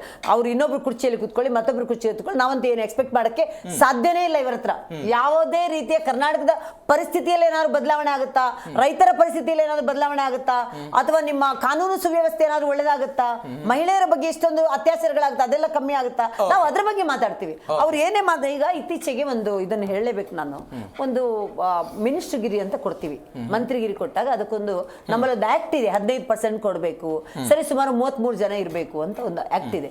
ಇತ್ತೀಚೆಗೆ 54, 33, 34, 35 ಆಗೋಕ್ಕಾಗಲ್ಲ, ಮುಖ್ಯಮಂತ್ರಿ ಸೇರಿದಂತೆ ಅದಕ್ಕೊಂದು ಆಕ್ಟ್ ಅಂತ ನಾವು ತಂದಿದ್ದೀವಿ. ಸಂಸದರಿರ್ಲಿ, ಎಲ್ಲ ರಾಜ್ಯಗಳಲ್ಲಿ ಅದಿರುತ್ತೆ. ಅದಾದ್ಮೇಲೆ 50 ಇಲ್ಲಿ ದುಡ್ಡಿಲ್ಲ ಅಂತ ಇಷ್ಟು ಗಲಾಟೆ ಮಾಡ್ತಾ ಇದ್ದಾರೆ, ಗ್ಯಾರಂಟಿ ಅಂತ ಹೇಳಿ ಇಷ್ಟು ಮಾತಾಡ್ತಾ ಇದ್ದಾರೆ. 54 ಜನರಿಗೆ ಸಚಿವ ಸಂಪುಟ ಇದು ಕೊಟ್ಟಿದ್ದಾರೆ. ಸರಿ ಸುಮಾರು 22 ಕೋಟಿ ಅಡಿಷನಲ್ ಹೊರೆ. ನಾವು ಹೇಳುದು ಇವರಿಗೆ ಈ ಕರ್ನಾಟಕದ ಕಾಂಗ್ರೆಸ್ ಸರ್ಕಾರಕ್ಕೆ ಜನಗಳ ಬಗ್ಗೆ ಕಿಂಚಿತ್ತಾದ್ರೂ ಕಾಳಜಿ ಇದೆಯಾ? ರೈತರ ಬಗ್ಗೆ, ಫಾರ್ಮರ್ಸ್ ಬಗ್ಗೆ ಏನೋ ಕಾಳಜಿ ಇದೆಯಾ? ನಾವು ಕೊಡ್ತಾ ಇದ್ದ 4,000 ರೂಪಾಯಿನ ಸ್ಟಾಪ್ ಮಾಡಿದ್ರು, ನಾವು ಕೊಡ್ತಾ ಇರುವ ರೈತ ವಿದ್ಯಾನಿಧಿ ಸ್ಟಾಪ್ ಮಾಡಿದ್ರು. ಅದ್ರ ಬಗ್ಗೆ ಮಾತಾಡಿದ್ರೆ ಅವ್ರ ಹತ್ರ ಉತ್ತರ ಇಲ್ಲ. ಅವ್ರು ಅದ್ರ ಬಗ್ಗೆ ಮಾತಾಡಿದ್ರೆ ನೀವೇನ್ ಮಾಡಿದ್ರಿ ಅಂತ ಕೇಳ್ತಾರೆ ಬಿಟ್ಟು, ನೀವು ಕೊಡ್ತಾ ಇದ್ದೀರಾ, ನಾವು ಕೊಟ್ಟಿದ್ದು ಸ್ಟಾಪ್ ಮಾಡಿದೀವಿ ಅಂತ ಎಲ್ಲೂ ಮಾತಾಡ್ತಿಲ್ಲ. ರೈತರ ಬಗ್ಗೆ ನಮ್ ಕಾಳಜಿ ಅಂತ ಹೇಳ್ತಾರೆ. ನಾವು ಓಪನ್ ಆಗಿ ಸುಮಾರು ಡಿಬೇಟ್ ಅಲ್ಲಿ ಹೇಳಿದ್ವಿ, ನಾವು 6,000 ರೂಪಾಯಿ ಕೇಂದ್ರದಿಂದ ಕೊಡ್ತಿದೀವಿ, ಕರ್ನಾಟಕದಲ್ಲಿ 4,000 ಸೇರಿಸಿ ಕೊಡ್ತಾ ಇದ್ವು, ಅದನ್ನು ಸ್ಟಾಪ್ ಮಾಡಿದ್ರಿ, ಏನ್ ಮಾಡಿದ್ರಿ ಅದು ಕೇಳ್ತಾ ಇದ್ವಿ. ಕೊಡ್ತಾ ಇಲ್ಲ. ಪಂಪ್ ಸೆಟ್ ಗಳ ಬಗ್ಗೆ ಇರ್ಬೋದು, ಬೆಲೆ ಏರಿಕೆ ಅಂತ ಮಾತಾಡೋದೇ ಬೇಡ. ಈ ಕಡೆಯಿಂದ ಫ್ರೀ ಕೊಟ್ಬಿಡ್ತಾರೆ, ಈ ಕಡೆ ಕಿತ್ಕೊಂಡ್ ಬಿಡ್ತಾರೆ. ಇವತ್ತು ಲಕ್ಷ್ಮೀ ಹೆಬ್ಬಾಳ್ಕರ್ ಅವರಿಗೆ ಈ ವಾಹಿನಿ ಮುಖಾಂತರ ಒಂದು ಮಾತು ಹೇಳಲೇಬೇಕು, ಅವ್ರು ನಿಜವಾಗ್ಲೂ ರಾಜೀನಾಮೆ ಕೊಡ್ಬೇಕು. ಲಕ್ಷ್ಮೀ ಹೆಬ್ಬಾಳ್ಕರ್ ಯಾಕೆಂತ ಹೇಳ್ತೀನಿ ಕೇಳಿ, ಇವತ್ತು ಒಂದು ಕಿಂಚಿತ್ ಒಂದು 50 ವರ್ಷದವರೇನೋ ಮಕ್ಕಳ ಇಲಾಖೆದ್ದು ಬ್ಯಾನರಿಗೆ ನಾನು ಮಾಡ್ತಾ ನೋಡ್ಕೊಂಡು ಬಂದೆ, 250 ರೂಪಾಯಿ ಬ್ಯಾನರ್ ಅನ್ನ 998 ರೂಪಾಯಿ ಅಂತ ಹೇಳ್ತಾರೆ. ಅಲ್ಲ, 50%, 100% ಆಗೋಯ್ತು. ಈಗ 250, 300 ರೂಪಾಯಿ ಬ್ಯಾನರ್ ಅಥವಾ 500 ರೂಪಾಯಿ ಕೊಡ್ಲಿ, 998 ರೂಪಾಯಿ ಒಂದು 67,000 ಬ್ಯಾನರ್. ಇದ್ರಲ್ಲೂ ಇವರು ಏನು ಭ್ರಷ್ಟಾಚಾರ ಇನ್ನು ಯಾವುದೂ ಒಂದು ಬಿಡ್ತಾ ಇಲ್ಲ. ಯಾವ್ದಾದ್ರೂ ಒಂದು ಇಲಾಖೆ ನಾವು ಹುಡುಕ್ಬೇಕು ಯಾವ್ದ್ರಲ್ಲಿ ಭ್ರಷ್ಟಾಚಾರ ಇಲ್ಲ ಅನ್ನೋದು. ನಾಗೇಂದ್ರ ಅವರೇ, ಕುಮಾರಸ್ವಾಮಿ ಅವರು ಮುಖ್ಯಮಂತ್ರಿ ಆಗಿದ್ದಾಗಲೂ ಕೂಡ ಇಸ್ರೇಲ್ ಕೃಷಿ ಬಗ್ಗೆ ದೊಡ್ಡ ಆಶಾಭಾವನೆ ಇಟ್ಕೊಂಡಿರುವಂತಹ ವ್ಯಕ್ತಿ ಕುಮಾರಸ್ವಾಮಿ. ಅವತ್ತು ಕೂಡ ಅಧ್ಯಯನಕ್ಕೆ ಕೆಲವೊಂದಿಷ್ಟು ಜನ ಹೋಗಿದ್ರಪ್ಪ. ಇವತ್ತು ಇವರು ಹೋಗ್ತಾ ಇದ್ದಾರೆ, ವೈಯಕ್ತಿಕನೋ ಅಧ್ಯಯನಕ್ಕೂ ಯಾವುದೋ ಕಾರಣಕ್ಕೆ ಹೋಗ್ತಾ ಇದ್ದಾರೆ. ಸಮಸ್ಯೆ ಏನಿದ್ರಲ್ಲಿ? ನೋಡಿ, ಕುಮಾರಸ್ವಾಮಿ ಅವರಿಗೆ ಅವತ್ತು ಸ್ಪಷ್ಟನೆ ಇತ್ತು.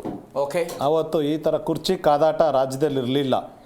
ಅವತ್ತು ಕುಮಾರಸ್ವಾಮಿ ಅವರು CM ಆಗಿದ್ರು, ರೈತರ ಪರವಾಗಿ ಸಾಲ ಮನ್ನಾ ಮಾಡಿದ್ರು, ರೈತರ ಅಭಿವೃದ್ಧಿಗೆ ಏನಾದರೂ ಒಂದು ಯೋಜನೆಗಳು ಸೃಷ್ಟಿ ಮಾಡಬೇಕು. ರೈತರು ಸಂಕಷ್ಟದಲ್ಲಿದ್ದಾರೆ, ನರಳಾಟದಲ್ಲಿದ್ದಾರೆ, ಸರಿಯಾದ ಟೈಮಿಗೆ ಬೆಳೆ ಆಗ್ತಾ ಇಲ್ಲ, ಮಳೆ ಆಗ್ತಾ ಇಲ್ಲ, ಮತ್ತು ಸಂಕಷ್ಟದಲ್ಲಿರುವಂಥ ರೈತರಿಗೆ ಸಾಲ ಮನ್ನಾ ಮಾಡಿದಂಥ ಕೀರ್ತಿ ಕುಮಾರಸ್ವಾಮಿ ಅವ್ರಿಗಿದೆ ಒಂದು ಕಡೆ. ಅದ್ರ ಮುಖಾಂತರ ರೈತರಿಗೆ ಏನಾದರೂ ಮಾಡಲೇಬೇಕು, ಹೊಸ ಒಂದು ತಂತ್ರಜ್ಞಾನ ತರಲೇಬೇಕು ಅನ್ನೋ ಒಂದು ಉದ್ದೇಶದಿಂದ ಅವರು ಅಲ್ಲಿ ಕೃಷಿಗೆ ಒಂದು ರಷ್ಯಾಗೆ ಹೋಯಿತು, ಸತ್ಯ ಅದು. ಅದನ್ನು ಇಡೀ ದೇಶಗಳು ನೋಡಿದೆ. ಇಸ್ರೇಲ್ಗೆ ಹೋಗಿದ್ದು ಸತ್ಯ ಅದು. ಆದರೆ ಇವತ್ತಿನ ಪರಿಸ್ಥಿತಿ ಪರಿಸ್ಥಿತಿಯಲ್ಲಿ ಇಲ್ಲಿ ರಾಜ್ಯದ ಒಂದು ಸಮಸ್ಯೆಗಳು ನೋಡಿದ್ರೆ ಕಗ್ಗಂಟ ಕುಂತಿದೆ. ಒಂದೇ ಒಂದು ಇಲಾಖೆಯಲ್ಲೂ ಕೂಡ ನಾವು ನಿಷ್ಪಾತವಾಗಿ ಒಂದು ಅಭಿವೃದ್ಧಿ ಮಾಡಿದೀವಿ ನಾವು ಒಂದೇ ಒಂದು ಮಾತಿಲ್ಲ. ಯಾವ ಇಲಾಖೆ ಬಗ್ಗೆ ಮಾತಾಡ್ತೀರಿ? ಅಬಕಾರ ಇಲಾಖೆ ಬಗ್ಗೆ ಮಾತಾಡ್ತೀರಾ? ಅರಣ್ಯ ಇಲಾಖೆ ಬಗ್ಗೆ ಮಾತಾಡ್ತೀರಾ? ರೆವಿನ್ಯೂ ಇಲಾಖೆಗಳ ಬಗ್ಗೆ ಮಾತಾಡ್ತೀರಾ? ಇಲ್ಲ ಆರೋಗ್ಯ ಇಲಾಖೆ ಕಡೆ ಮಾತಾಡ್ತೀರಾ? ಇಲ್ಲ ನೀವು ಏನೋ ಸಮಾಜ ಕಲ್ಯಾಣ ಇಲಾಖೆ ಬಗ್ಗೆ ಮಾತಾಡ್ತೀರಾ? ಇಲ್ಲ ನೀವು ಆಹಾರ ಇಲಾಖೆ ಬಗ್ಗೆ ಮಾತಾಡ್ತೀರಾ? ಮತ್ತು ಬೆಂಗಳೂರು ಅಭಿವೃದ್ಧಿ ಇಲಾಖೆ ಬಗ್ಗೆ ಮಾತಾಡ್ತೀರಾ? ಯಾವ ಇಲಾಖೆ ಬಗ್ಗೆ ಮಾತಾಡೋಣ ಅಭಿವೃದ್ಧಿ ಇದೆ ಅಂತ? ಇವತ್ತು GB ಅಂತ ನಾಮಕರಣ ಮಾಡ್ಕೊಂಡು 8,000 ಕೋಟಿ ನೀವು ಬೆಂಗಳೂರು ತಗೊಂಬಂದ್ರೆ ಏನಾಗಿದೆ? ಅದರಿಂದ ಒಂದೇ ಒಂದು ಡಿಪೇರ್ ಆಗ್ಬಿಟ್ಟು ಏನಾದ್ರು ಬಂದಿದೆ ಬೆಂಗಳೂರು ಅಭಿವೃದ್ಧಿಗೆ? ನೀರಾವರಿ ಯೋಜನೆಗೆ ನೀವು ಇಷ್ಟು ಕೋಟಿ ಮಾಡ್ಕೊಂಡ್ರೆ ಪ್ರಶ್ನೆ ನಿಮ್ಗೆ ಕೇಳ್ತೀನಿ ನಾಗೇಂದ್ರ ಅವರೇ, ಈ 27-28 ಜನ ಶಾಸಕರು ವಿದೇಶಕ್ಕೆ ಹೋಗೋದನ್ನ ಬಿಟ್ಟರೆ ಎಲ್ಲ ಸಮಸ್ಯೆ ಪ್ರಶ್ನೆ ಇಲ್ಲಿ 28 ಜನ ಶಾಸಕರು ಹೋಗ್ತಾರೆ ನೋಡಿ. ಇಲ್ಲಿ ನೀವು ಕುಮಾರಸ್ವಾಮಿ ಬಗ್ಗೆ ಪಾಯಿಂಟ್ ಮಾಡಿದ್ರಿ. ಇಲ್ಲಿ ಏನಾದ್ರು CM ಹೋಗ್ತಾ ಇದ್ದಾರಾ? ಇಲ್ಲ DCM ಹೋಗ್ತಾ ಇದ್ದಾರಾ? ಏನಾದ್ರು ಹೂಡಿಕೆ ತರಕ್ ಹೋಗ್ತಾ ಇದ್ದಾರಾ? ಹೊರದೇಶಗಳಿಂದ ಉದ್ಯೋಗ ಸೃಷ್ಟಿ ಮಾಡಬೇಕು ರಾಜ್ಯಕ್ಕೆ. ನಾವು ಉದ್ಯೋಗ ಕೊಡ್ತೀವಿ ಅಂತ ಹೇಳಿದ್ವಿ 2 ವರ್ಷ ಆದ್ಮೇಲೆ. ಇವತ್ತರೆಗೂ ನಾವು ಯುವ ಪೀಳಿಗೆಗೆ ಏನು 2,000 ಕೊಡ್ತೀವಿ ಅಂತ ನಾವು ಚುನಾವಣೆ ಒಂದು ಮ್ಯಾನಿಫೆಸ್ಟೋ ಹಾಕಿದ್ವಿ. ಅದರಂತೆ 2 ವರ್ಷ ಆಗಿ 3ನೇ ವರ್ಷ ಕಾಲಿಟ್ಟಿದೀವಿ. ನಾವು ಇವಾಗ ಹೂಡಿಕೆಗಳು ವಿದೇಶದಿಂದ ತಂದು ಉದ್ಯೋಗ ಸೃಷ್ಟಿ ಮಾಡ್ಬೇಕು. ನಾವು ಉದ್ಯೋಗ ಕೊಡ್ಬೇಕು. ನಾವು ಇಲ್ಲಿ ಯುವಕರಿಗೆ ಯುವ ಪೀಳಿಗೆ ನಾವು ಗಟ್ಟಿ ಮಾಡ್ಬೇಕು ಉದ್ಯೋಗದಿಂದ ಅಂತ ಏನಾದ್ರು ಹೇಳಿ, ಏನಾದ್ರು CM DCM ಏನಾದ್ರು ಟೂರ್ ಮಾಡಿದ್ರೆ ಏನೋ ಅಭಿವೃದ್ಧಿ ಮಾಡಕ್ ಹೋಗ್ತಾರೆ ರಾಜ್ಯಕ್ಕೆ ಅಂತ ರಾಜ್ಯ ಜನ ನಂಬೋದಾಗಿತ್ತು. 28 ಜನ ಹೋಗ್ತಾ ಇರೋದು ಯಾಕೆ ಅಂತಂದ್ರೆ ಇಲ್ಲಿ ರಾಜ್ಯದ ಮುಖ್ಯಮಂತ್ರಿ 4.16 ಲಕ್ಷ ಕೋಟಿ ಬಜೆಟ್ ಮಂಡನೆ ಮಾಡಿದ್ರಲ್ಲ, ಇನ್ನು ಕೇವಲ 10-15 ದಿವಸ ಇದೆ ಇನ್ನೊಂದು ಬಜೆಟ್ ಮಂಡನೆ ಮಾಡಕ್ಕೆ ರೆಡಿ ಆಗ್ತಾ ಇದ್ರೆ. ಉಳಿದಿದ್ದು 1,31 ಕೋಟಿ ಬಾಕಿ ಉಳಿದಿದೆ. ಅದನ್ನೇನ ಶೇರ್ ಹೋಲ್ಡರ್ ಮಾಡ್ಕೊಂಡು ನಿಮಗೆ ಮಾಹಿತಿ ಇದೆಯಾ ನಾಗೇಂದ್ರ ಅವರೇ? ಯಾವುದು? ಒಬ್ಬ ಶಾಸಕ 5 ವರ್ಷದಲ್ಲಿ 2 ವಿದೇಶ ಪ್ರವಾಸವನ್ನ ಸರ್ಕಾರದ ವತಿಯಿಂದ ಕೈಗೊಳ್ಳೋದಕ್ಕೆ ಅವಕಾಶ ಇದೆ.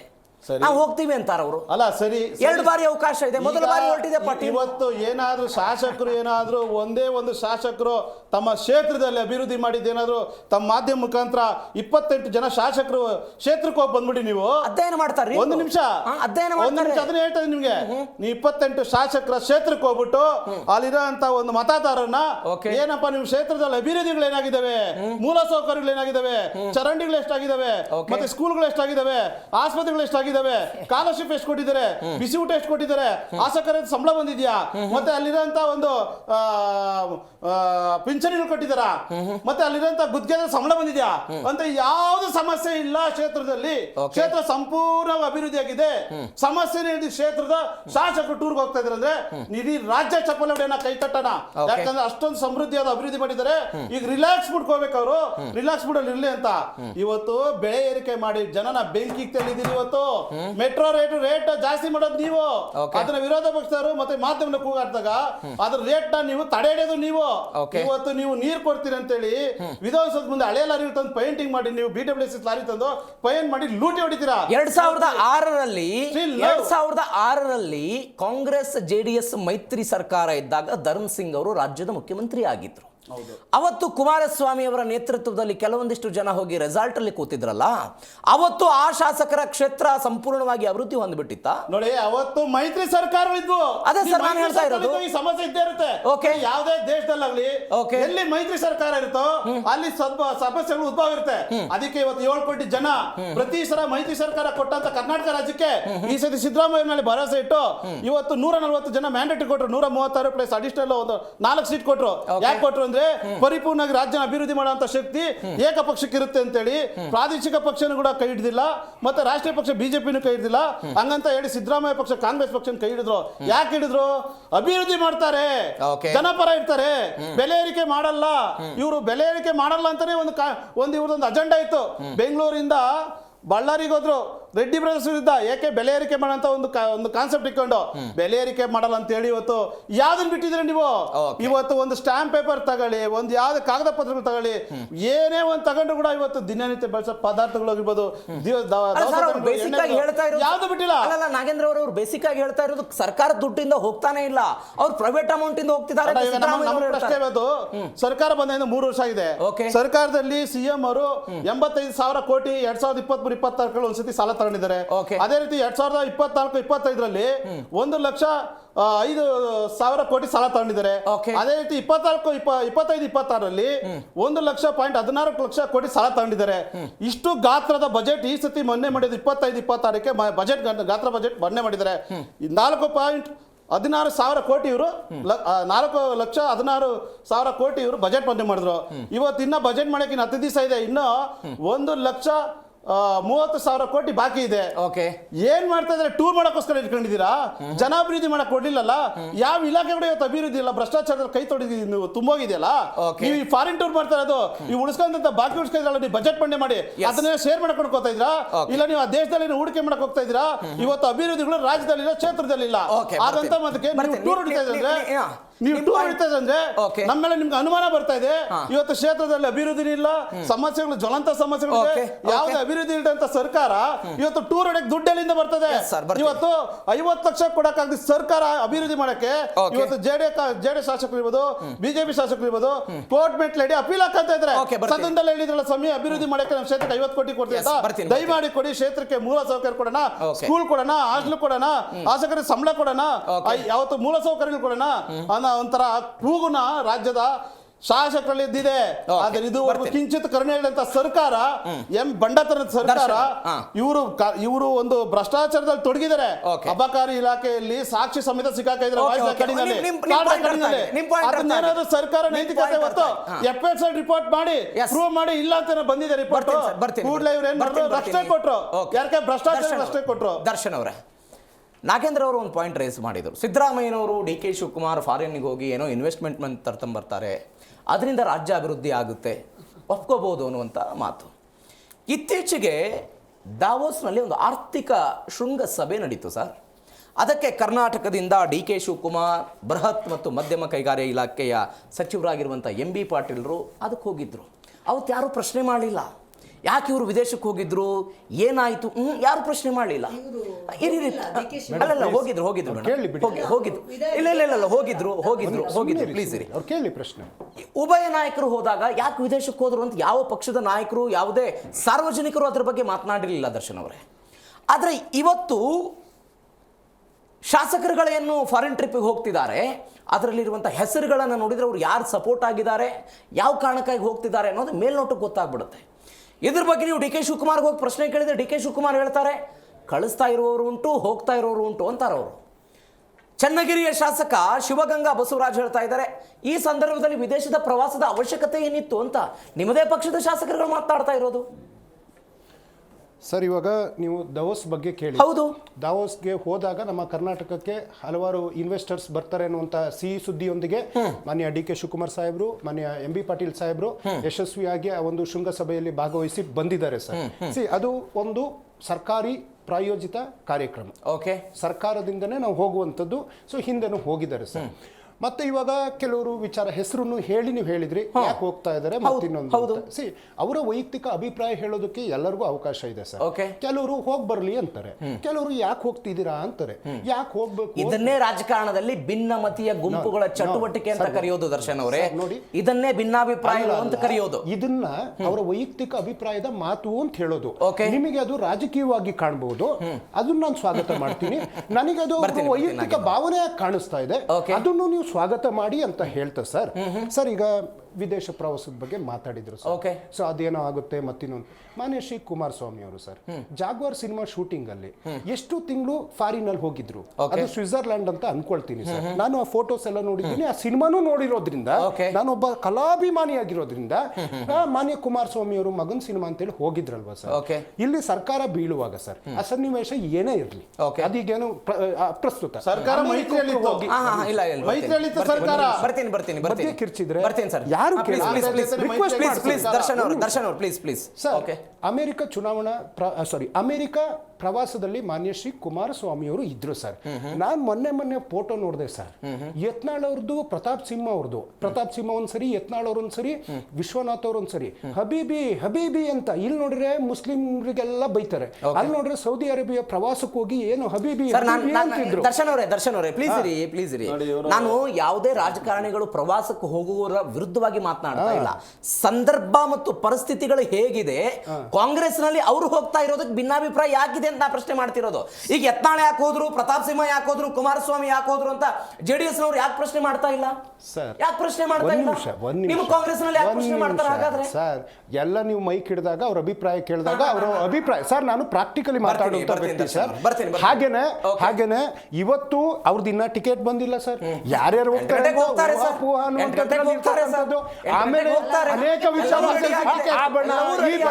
ನಮ್ಮಲ್ಲಿ ಅದು ಕಾಂಗ್ರೆಸ್ ಅನ್ನುವಂಥದ್ದು ಒಂದೇ ಕಾಂಗ್ರೆಸ್ ಅನ್ನುವಂತ ಒಂದೇ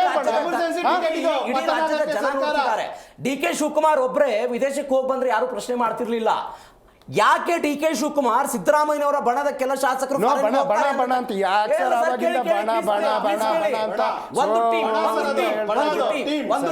ಓಕೆ, ನಿಮ್ಮದೇ ಪ್ರಕಾರ ಬರೋದಾದ್ರೆ 28 ಜನ ಶಾಸಕರು ವಿದೇಶಕ್ಕೆ ಹೋಗ್ತಾ ಇರೋದ್ರ ವಿರುದ್ಧವಾಗಿ ಕೆಲವೊಂದು ಜನ ಯಾಕೆ ಮಾತನಾಡ್ತಾರೆ? ಸ್ವಾಗತ ಹೋಗೋದು ಅವ್ರ ಇಚ್ಛೆ, ಹೋಗದೆ ಇರೋದು ಅವ್ರ ಇಚ್ಛೆ ಸರ್. ಮತ್ತವರೆಲ್ಲ ಶಾಸಕರುಗಳು ಅವರ ಕ್ಷೇತ್ರಕ್ಕೆ ಏನೇನ್ ಮಾಡಿದಾರೆ ನಾನು ದಾಖಲಾತಿನೂ ಇಡ್ತೀನಿ ಸರ್. ಬರ್ತೀನಿ.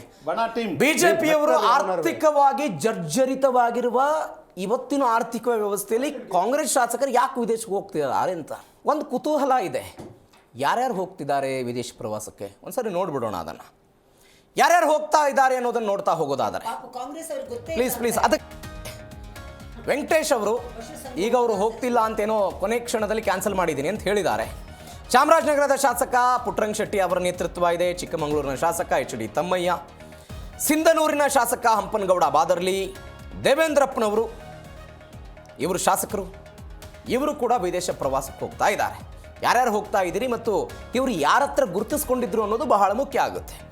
ವಿಜಯಪುರ ಜಿಲ್ಲೆಯ ಇಂಡಿ ಕ್ಷೇತ್ರದ ಶಾಸಕ ಯಶವಂತರಾಯಗೌಡ ಪಾಟೀಲ್, BM ನಾಗರಾಜ್ ಶಾಸಕರಿವರು, GT ಪಾಟೀಲ್ ಬಾಗಲಕೋಟೆ ಜಿಲ್ಲೆಯ ಬಿಳಿಗಿ ವಿಧಾನಸಭಾ ಕ್ಷೇತ್ರದ ಶಾಸಕರು, ಅಲ್ಲಂಪ್ರಭು ಪಾಟೀಲ್ ಶಾಸಕರು, ಬಸನಗೌಡ ದದ್ದಲ್ ರಾಯಚೂರು ಜಿಲ್ಲೆಯಿಂದ ಬರ್ತಾರೆ, AR ಕೃಷ್ಣಮೂರ್ತಿ ಇದ್ದಾರೆ, ಕೊಳ್ಳೇಗಾಲ ಅನ್ಸುತ್ತೆ, ಬಸವನಗೌಡ ತುರ್ಬಿಹಾಳ್ ಶಾಸಕರಿವರು, BB ಚಿಮ್ಮನಕಟ್ಟಿ ಬಾಗಲಕೋಟೆ ಜಿಲ್ಲೆಯ ಬದಾಮಿ ಕ್ಷೇತ್ರದ ಶಾಸಕರು. ಸಿದ್ದರಾಮಯ್ಯನವರು ಆ ಕ್ಷೇತ್ರದಿಂದ ಈ ಹಿಂದೆ ಗೆದ್ದಿದ್ರು ಅನ್ನೋದನ್ನು ನೆನಪಲ್ಲಿ ಇಟ್ಟುಕೊಳ್ಬೇಕು.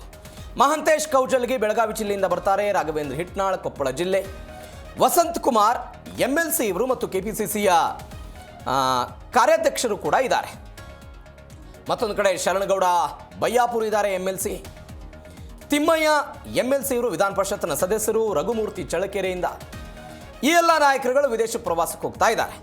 HD ಕೋಟೆಯ ಅನಿಲ್ ಚಿಕ್ಮಾದು ಕೂಡ ಇದರಲ್ಲಿ ಇದ್ದಾರೆ. ಎಲ್ಲ ನಾಯಕರುಗಳು ಕೂಡ ಹೋಗ್ತಾ ಇರೋದು.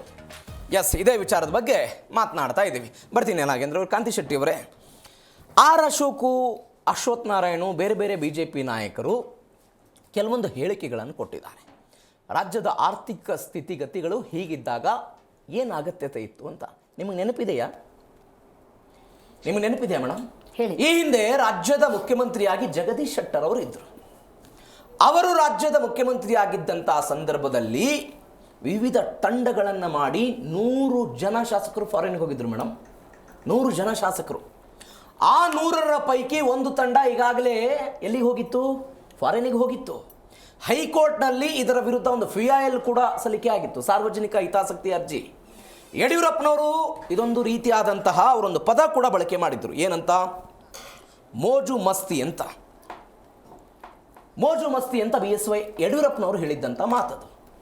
ಅವತ್ತು ರಾಜ್ಯದ ಆರ್ಥಿಕ ಪರಿಸ್ಥಿತಿ, ಜನರ ಸಮಸ್ಯೆಗಳು ಅರ್ಥವಾಗದಿರುವಂಥ BJPಗೆ ಇವತ್ತು ಏಕಾಏಕಿಯಾಗಿ ಅರ್ಥ ಆಗ್ತಿದೆಯಾ? ನೀವು ಕೇಳೋದು ಪ್ರಶ್ನೆ ಸರಿ ಇದೆ. ಅದಕ್ಕೆ ಉತ್ತರ ಏನು ಹೇಳಬೇಕಂದ್ರೆ, ನಾನು ಸಂಗೋಪನಾ ಇಲಾಖೆ ಪಶು ಸಂಗೋಪನಾ ಇಲಾಖೆಯ ಸಚಿವರು ಫಾರಿನ್ ಟ್ರಿಪ್ ಹೋಗ್ತಾರೆ. ಓಕೆ, ನೀವು ಹೇಳಿದಂಗೆ ಹೋಗ್ಲಿ.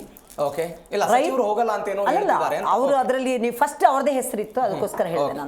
ನಾನು ಹೇಳಬೇಕಾಗಿರೋದು ಇಷ್ಟೇ, ಹಾಲಿನ ಪ್ರೋತ್ಸಾಹನ ಕೊಟ್ರ ರೈತರಿಗೆ ಅಥವಾ ಎಷ್ಟು ಬಾರಿ ಹಾಲಿನ ದರ ಹೆಚ್ಚಿಗೆ ಮಾಡಿದ್ರು ಅವ್ರದೇ ಇಲಾಖೆದು ಮಾತಾಡೋಣ. ಮೇಡಮ್, ನಿಮ್ ಸರ್ಕಾರದ ಹೇಳಿ 8 ಕೋಟಿ ಮೀಸಲಿಟ್ಟಿದ್ರು, ಒಬ್ಬರಿಗೆ 6 ರಿಂದ 7 ಲಕ್ಷ ರೂಪಾಯಿ. ಜಗದೀಶ್ ಶೆಟ್ಟರ್ ಮುಖ್ಯಮಂತ್ರಿ ಆಗಿದ್ದಾಗ PIL ಸಲ್ಲಿಕೆ ಆಗಿತ್ತು. ಯಡಿಯೂರಪ್ಪನವರು ಆಕ್ರೋಶ, ವಾಪಸ್ ಕರೆಸ್ಕೊಂಡ್ರವ್ರನ್ನ, ವಾಪಸ್ ಬರ್ಬೇಕು ನೀವು ಅಂತೇಳಿ.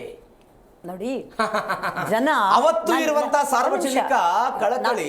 ಒಂದ್ ನಿಮಿಷ, ನಾನು ಈಗ ನೀವು ಬಂದಾಗಿನಿಂದ ಇವರು 100 ದಿನ ಆದಾಗ್ಲೇ ಶುರು ಆಗಿದೆ. ನಾವಲ್ಲ, ಅವರದೇ ಸಚಿವರುಗಳು, ಅವರದೇ MLAಗಳು ಲೆಟರ್ ಬರೆದ್ರು 30 ಜನದ್ದು. ಲೆಟರ್ ಬರ್ದ್ಬಿಟ್ಟು ಏನ್ ಮಾತಾಡಿದ್ರು? ಅಸಮಾಧಾನ ಅಂತಲ್ಲ, ಪ್ರತಿ ಬಂದಾಗಿನಿಂದ ಇವರ ಕಚ್ಚಾಟ ಬಿಟ್ರು ಬೇರೆ ನೋಡ್ತೀವ ನಾವು ಕೇಳ್ತಾ ಇಲ್ಲ. ಆಯ್ತಪ್ಪ, ನಮ್ಮ ಕಾಂಗ್ರೆಸ್ನವರಿಗೆ 50 ಕೋಟಿ, ಬಿಜೆಪಿ ಅವರು 25 ಕೋಟಿ ಅಂತ ಹೇಳಿದ್ರೆ ಯಾವ್ದಾದ್ರು ಒಂದು MLAಗಳ ಏನ್ ತಗೊಳ್ಳಿ, ಇದು ಹೇಳಿ ಎಷ್ಟು ದಿನ ಆಯ್ತು? ಯಾರಿಗಾರ ಅಕೌಂಟ್ ಬಂದಿದ್ಯಾ ಅಥವಾ ಅವರ ಕ್ಷೇತ್ರಕ್ಕೆ ಅಭಿವೃದ್ಧಿಗೆ ಬಂದಿದ್ಯಾ?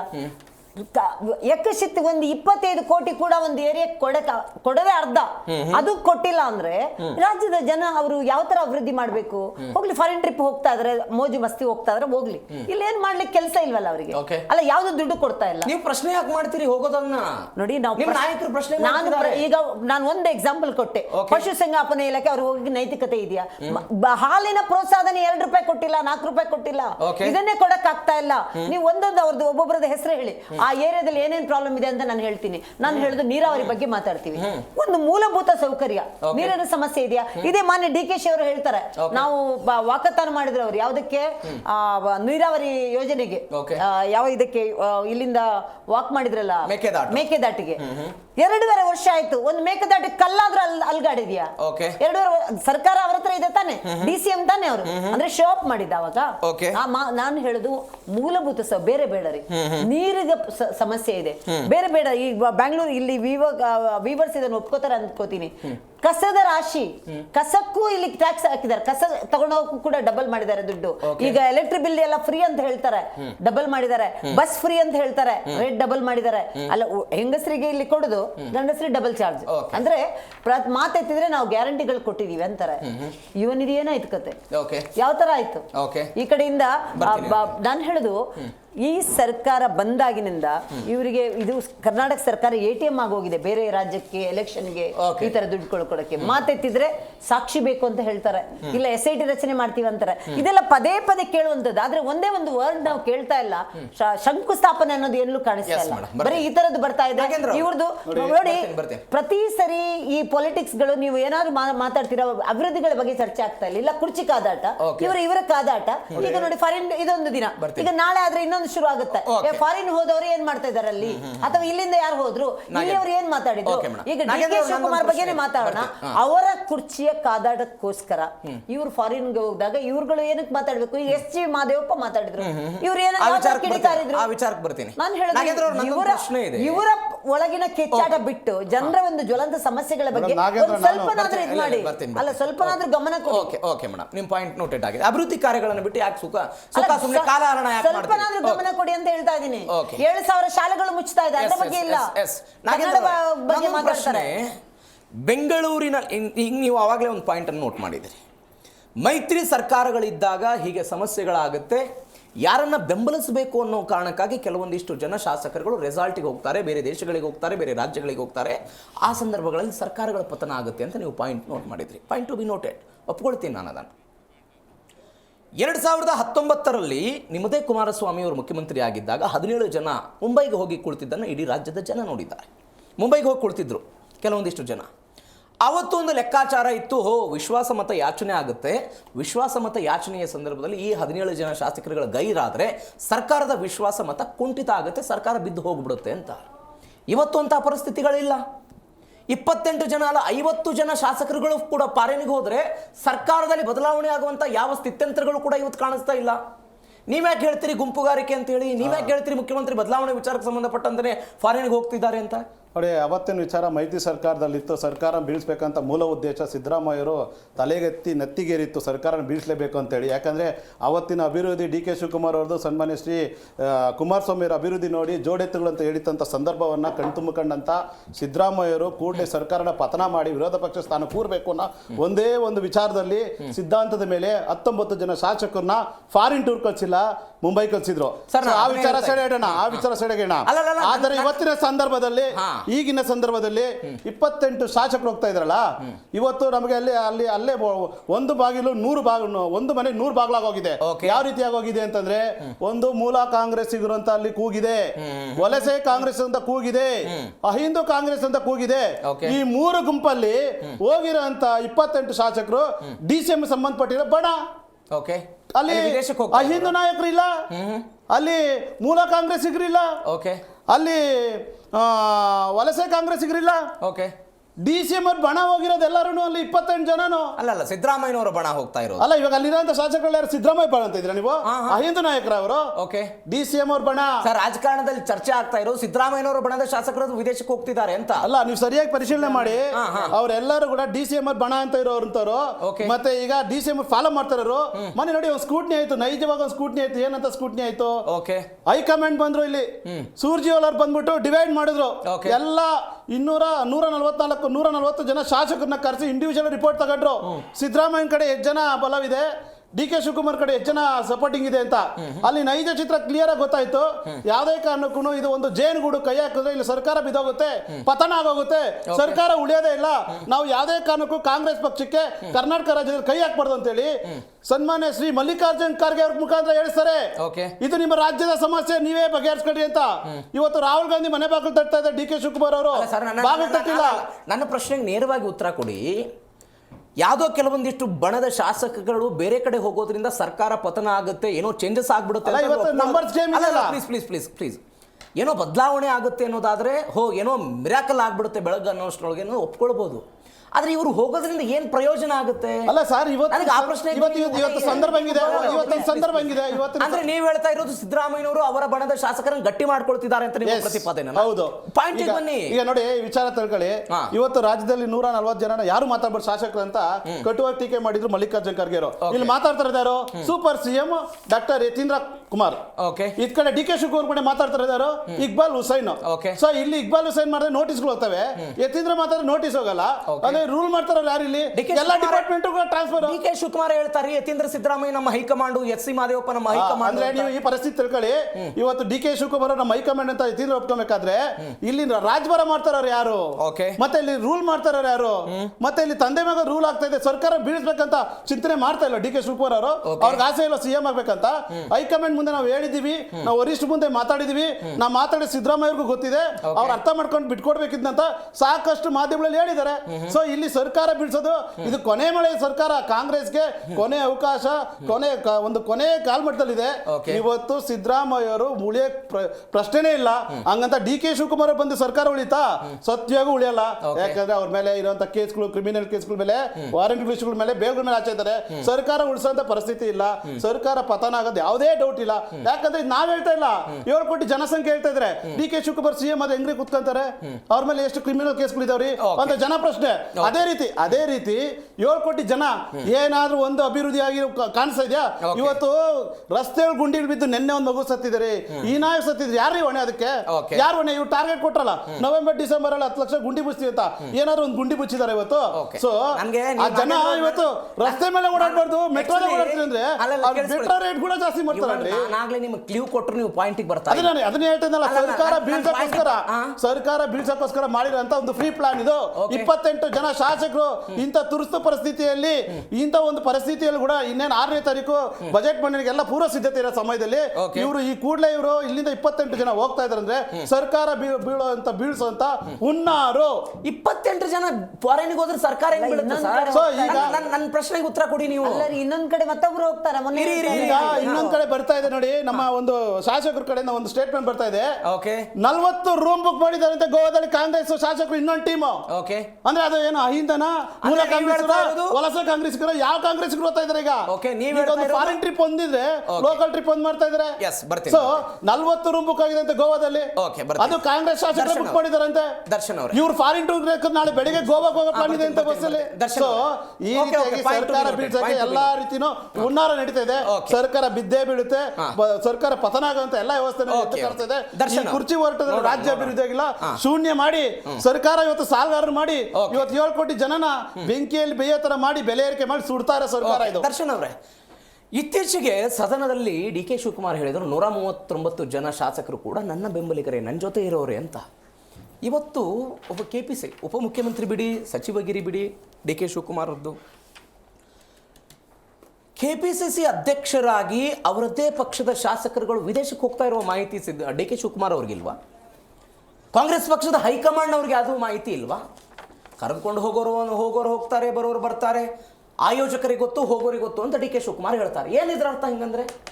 ನೀವು ಮೊದಲೇ ಹೇಳಿದಾಗ ನನ್ನ ಡಿ ಕೆ ಶಿವಕುಮಾರ್ ಅವರು 131 ಜನ ನನ್ನ ಜೊತೆಗಿದ್ದಾರೆ ಅಂತ ಹೇಳುವ ಜೊತೆಗೆ ಅದೇ 139 ಜನರು ಸಹ ಸಿದ್ದರಾಮಯ್ಯನವರ ಜೊತೆಗೂ ಇದ್ದಾರೆ ಅಂತ. ಹೌದು ಸರ್, ನೋಡಿ ಇದೇ ಫುಲ್ ಆಗಬೇಕು. ಒಂದ್ ಹೇಳಿ ಮುಗಿಸಿದ ತಕ್ಷಣ ಅವ್ರು ಸಿದ್ದರಾಮಯ್ಯ ಜೊತೆಗೆ ಇದ್ದಾರೆ, ಡಿ ಕೆ ಶಿವಕುಮಾರ್ ಜೊತೆಗೆ ಇದ್ದಾರೆ. ನಾನು ಹೇಳ್ತಾ ಇರೋದು, ಒಂದು ಪಾರ್ಟಿಯ ರಾಜ್ಯದ ಪ್ರೆಸಿಡೆಂಟ್ ಆಗಿ ಪಕ್ಷದ ಶಾಸಕರು ಎಲ್ಲಿ ಹೋಗ್ತಿದ್ದಾರೆ, ಏನ್ ಮಾಡ್ತಿದ್ದಾರೆ ಅಂತ ಹೇಳುವಂತ, ಅಥವಾ ಆ ಎಲ್ಲ ಬೆಳವಣಿಗೆಗಳು ಪಕ್ಷದ ಅಧ್ಯಕ್ಷರಿಗೆ ಗೊತ್ತಿಲ್ವಾ ಅಂತ ನನ್ನ ಪ್ರಶ್ನೆ. ಸರ್ ನೋಡಿ, ಮೊದಲನೇ ಉತ್ತರ ನೀವು ಅಲ್ಲಿ ಒಂದು ಇದನ್ನ ಕೊಟ್ರಿ ಹೆಸರುಗಳದ್ದು. ಅದ್ರ ಮೊದಲನೇ ಹೆಸರು ವೆಂಕಟೇಶ್ ಅಂತಾನು ಕೊಟ್ರಿ. ಅವ್ರು ಈಗ ಹೇಳಿದ ಅಲ್ಲ ಒಂದ್ ನಿಮಿಷ, ಅಲ್ಲಿ ಕೆಳಗಡೆನೆ ಹೋಗ್ತಾ ಇದೆ ಸ್ಕ್ರಾಲ್ ಅಲ್ಲಿ ವೆಂಕಟೇಶ್ ಅವರು ನಾನು ಯಾವುದೇ ಪ್ರವಾಸಕ್ಕೆ ಹೋಗ್ತಾ ಇಲ್ಲ. ಮೊದಲನೇ ವಿಕೆಟ್ ಹಿಟ್ ವಿಕೆಟ್ ಆಗೋಯ್ತು ಅಲ್ವಾ? ನಿಮ್ಮಿಂದ ನೋಡಿದ್ದು ನಿಮಗೆ ನಾ ಹೇಳ್ತಾ ಇರೋದು, ಕಣ್ಣಲ್ಲಿ ಕಂಡಿದ್ದೀನಿ, ಅದನ್ನ ಆಡ್ತಾ ಇದ್ದೀನಿ ಸ್ವಾಮಿ. ಸೊ ಹಾಗೇನೆ ಇವತ್ತು ನೋಡಿ, ಎಲ್ಲರಿಗೂ ನಾನು ಮೊದಲಿಂದ ಹೇಳ್ತಾ ಇದ್ದೀನಿ, ಎಲ್ಲರಿಗೂ ಒಂದು ವೈಯಕ್ತಿಕ ಬದುಕಿದೆ, ಎಲ್ಲರಿಗೂ ಅವ್ರದೇ ಆದಂತ ಒಂದು ಜೀವನ ಇದೆ, ಆಯ್ತಾ? ಸೊ ಈಗ ನಮ್ಮ ಸ್ನೇಹಿತರು ನಾವೆಲ್ಲ ಟ್ರಿಪ್ ಹೋಗ್ತೀವಿ ಸರ್. ಸೊ ಹಾಗಾಗಿ ನಾನು ಸ್ವಲ್ಪ ಇಂಟರಪ್ಟ್ ಆಗಿ, ನೋ ಪ್ರಾಬ್ಲಮ್. ನಾನು ಈ ಡಿಬೇಟ್ ಶುರು ಆದಾಗ ಒಂದು ಸೆಂಟೆನ್ಸ್ ಅನ್ನು ಬಳಕೆ ಮಾಡಿದೆ. 2013-14ರಲ್ಲಿ ಸಿದ್ದರಾಮಯ್ಯನವರು ಮೊದಲ ಬಾರಿ ಮುಖ್ಯಮಂತ್ರಿ ಆಗಿದ್ದಾಗ 30 ಜನ ಶಾಸಕರು ಅಮೆರಿಕಕ್ಕೆ ಹೋಗಿದ್ರು. ಅವತ್ತು ಯಾರು ಇದ್ರ ಬಗ್ಗೆ ಪ್ರಶ್ನೆ ಮಾಡಿರಲಿಲ್ಲ ಸರ್, ಯಾರು ಪ್ರಶ್ನೆ ಮಾಡಿರಲಿಲ್ಲ. ಯಾಕಂದ್ರೆ ಸಿದ್ದರಾಮಯ್ಯನವರ ಎದುರುಗಡೆ ಬೇರೆ ನಾಯಕತ್ವ ಯಾರು ಇರಲಿಲ್ಲ, ಪರ್ಯಾಯ ನಾಯಕರು ಯಾರು ಇರಲಿಲ್ಲ, ಮುಖ್ಯಮಂತ್ರಿ ಕುರ್ಚಿ ಗುದ್ದಾಟದ ಬೆಳವಣಿಗೆಗಳು ಯಾವುದು ಇರಲಿಲ್ಲ. ಅವತ್ತು ಸಿದ್ದರಾಮಯ್ಯನವರು ಏಕಾಂಗಿಯಾಗಿದ್ರು, ನಾಯಕತ್ವವನ್ನು ಒಪ್ಕೊಂಡಿದ್ರು. ಅವತ್ತಿನ ಪರಿಸ್ಥಿತಿಗೂ ಇವತ್ತಿನ ಪರಿಸ್ಥಿತಿಗೂ ಅಜಗಜಾಂತರ ವ್ಯತ್ಯಾಸ ಸರ್. ಹಾಗೇನಿಲ್ಲ. ಈಗ ಅನೇಕ ಪ್ರವಾಸಗಳನ್ನ ರಾಜ್ಯನೂ ಕಂಡಿದೆ, ದೇಶನೂ ಕಂಡಿದೆ ಸರ್. ಈಗ ಯಾವುದು MLA ಸ್ನೇಹಿತರೆಲ್ಲ ಸೇರಿ ಒಂದು ಕೂಟ ಹೋಗಿತ್ತು ಸರ್ ಬಾಂಬೆಗೆ. ಬರ್ಬೇಕಾದ್ರೆ ಪ್ರೈಸ್ ಸರ್ಟಿಫಿಕೇಟ್ ಯಾವುದು ಅವರವರ ಸಿಡಿಗಳಿಗೆ ಸ್ಟೇ ಬಂದಿರ್ತಕ್ಕಂಥ ಇತಿಹಾಸ ಕರ್ನಾಟಕ ರಾಜಕೀಯ ನೋಡಿದೆ ಸರ್. ಮತ್ತೆ ರಾಜಕೀಯದ ಭ್ರಷ್ಟಾಚಾರ ಅಂತೇಳಿ ಅಂದ್ರೆ ಈ ರೆಸಾರ್ಟ್ ಪೊಲಿಟಿಕ್ಸ್ ಶುರುವಾಗಿದ್ದು ಅಂದ್ರೆ ರೆಸಾರ್ಟ್ ಮೇಡಮ್ ಪ್ಲೀಸ್ ಗೌರವ ಕೊಟ್ಟಿದ್ದೀನಿ. ಏನ್ ಮಧ್ಯ ಪ್ರೈಸ್ ಕೊಡಲ್ಲ ನಿಮ್ಗೆ, ಮಧ್ಯ ಅವಾರ್ಡ್ ಪ್ರೈಸ್ ಕೊಡಲ್ಲ ಪ್ಲೀಸ್. ಸರ್ ಇವಾಗ ನಮ್ಮ ಕರ್ನಾಟಕದ ರಾಜಕೀಯ ಇತಿಹಾಸದಲ್ಲಿ ರಾಜಕೀಯ ಭ್ರಷ್ಟಾಚಾರ ಅಂತನೋ ಅಥವಾ ರೆಸಾರ್ಟ್ ಪೊಲಿಟಿಕ್ಸ್ ಅಂತ ನಾವು ಕಂಡಿದ್ದು ನಮ್ಮ ಅರಿವಿಗೆ ಬಂದಾಗೆ 2006ರಲ್ಲಿ ಸರ್ ಗೋವಾಕ್ಕೆ ಹೋಗ್ತಾರೆ. ಅದಾದ್ಮೇಲೆ ಏನು 2018ರಲ್ಲಿ ಅನೇಕ ಫೋನ್ ಕಾಲ್ ರೆಕಾರ್ಡ್ಗಳು ಬರ್ತವೆ. ಅಲ್ಲಿ ರಾಮುಲು ಅವರ ಒಂದು ರೆಕಾರ್ಡ್ ಬಂದಿದೆ, BC ಪಾಟೀಲ್ ಅವರ ರೆಕಾರ್ಡ್ ಬಂದಿದೆ, ಯಡಿಯೂರಪ್ಪನವರ ರೆಕಾರ್ಡ್ ಬಂದಿದೆ. 30 ಕೋಟಿ 40 ಕೋಟಿ ಕೇಳಿದ್ವಿ ನಾವು. ಎಲ್ಲಿದ್ದೀರಿ? ಹೈದರಾಬಾದ್ ಹೋಗ್ತಾ ಇದೀವಿ ಅಣ್ಣ, ಬಾ ಅಣ್ಣ ಬೇಗ. ನೀ ಎಲ್ಲಿದ್ದೀಯ ಅಣ್ಣ? ಅಣ್ಣ ಬಾ ಅಣ್ಣ ಅಂತ. ರಿಸಲ್ಟ್ ರಾಜಕಾರಣ ಮೇಡಮ್ ನನ್ಗೆ ಅವ್ರು ಪ್ರಶ್ನೆ ಕೇಳ್ತಿರೋದು ಮಧ್ಯೆ ಇದೇ ಡಿ ಕೆ ಶಿವಕುಮಾರ್ ಅವರು ಗುಜರಾತ್ನವರನ್ನ ಕೆಲವೊಂದಿಷ್ಟು ಜನರನ್ನ ಕರ್ಕೊಂಡ್ಬಂದು ಇದೇ ಬೆಂಗಳೂರಿನ ರೆಸಾರ್ಟ್ ಅಲ್ಲಿ ಇಟ್ಟಿದ್ರಲ್ಲ, ಅದು ರಿಸಲ್ಟ್ ರಾಜಕಾರಣ ಅಲ್ಲ ಸರ್. ಕಾಂಗ್ರೆಸ್ ರಾಜ್ಯಸಭಾ ಚುನಾವಣಾ ಒಂದು ನಿಮಿಷ, ಯುವರ್ ರೈಟ್. ನಮ್ಮ ಕಾಂಗ್ರೆಸ್ ಪಕ್ಷದ ಶಾಸಕರನ್ನ ನಮ್ಮ ರಾಜ್ಯಸಭೆಗೆ ಏನು ಸಾಂವಿಧಾನಿಕವಾಗಿ ಆಯ್ಕೆ ಮಾಡುವ ಉದ್ದೇಶದಿಂದ ನಾವು ಅನ್ಯ ಪಕ್ಷದವ್ರನ್ನ ಕರ್ಕೊಂಡು ಬಂದಿಟ್ಟಿಲ್ಲ ಸರ್. ಗೋವಾಕ್ಕೆ ಅನ್ಯ ಪಕ್ಷದವ್ರು ಹೋದ್ರು ಸರ್, ಹೈದರಾಬಾದ್ಗೆ ಅನ್ಯ ಪಕ್ಷದವ್ರು ಹೋದ್ರು ಸರ್, ಬಾಂಬೆಗೆ ಅನ್ಯ ಪಕ್ಷದವ್ರು ಹೋದ್ರು ಸರ್. ಪಕ್ಷ ಹೇಳ್ತದೆ ನಮ್ಮ ಪಕ್ಷ ಇಲ್ಲಿ IT, ED, CBI, ಚುನಾವಣಾ ಆಯೋಗ ಎಲ್ಲದನ್ನು ಬಳಸಿ ಶಾಸಕರ ಖರೀದಿ ಆಗ್ತಾ ಇದೆ, ಭ್ರಷ್ಟಾಚಾರ ಆಗ್ತಾ ಇದೆ.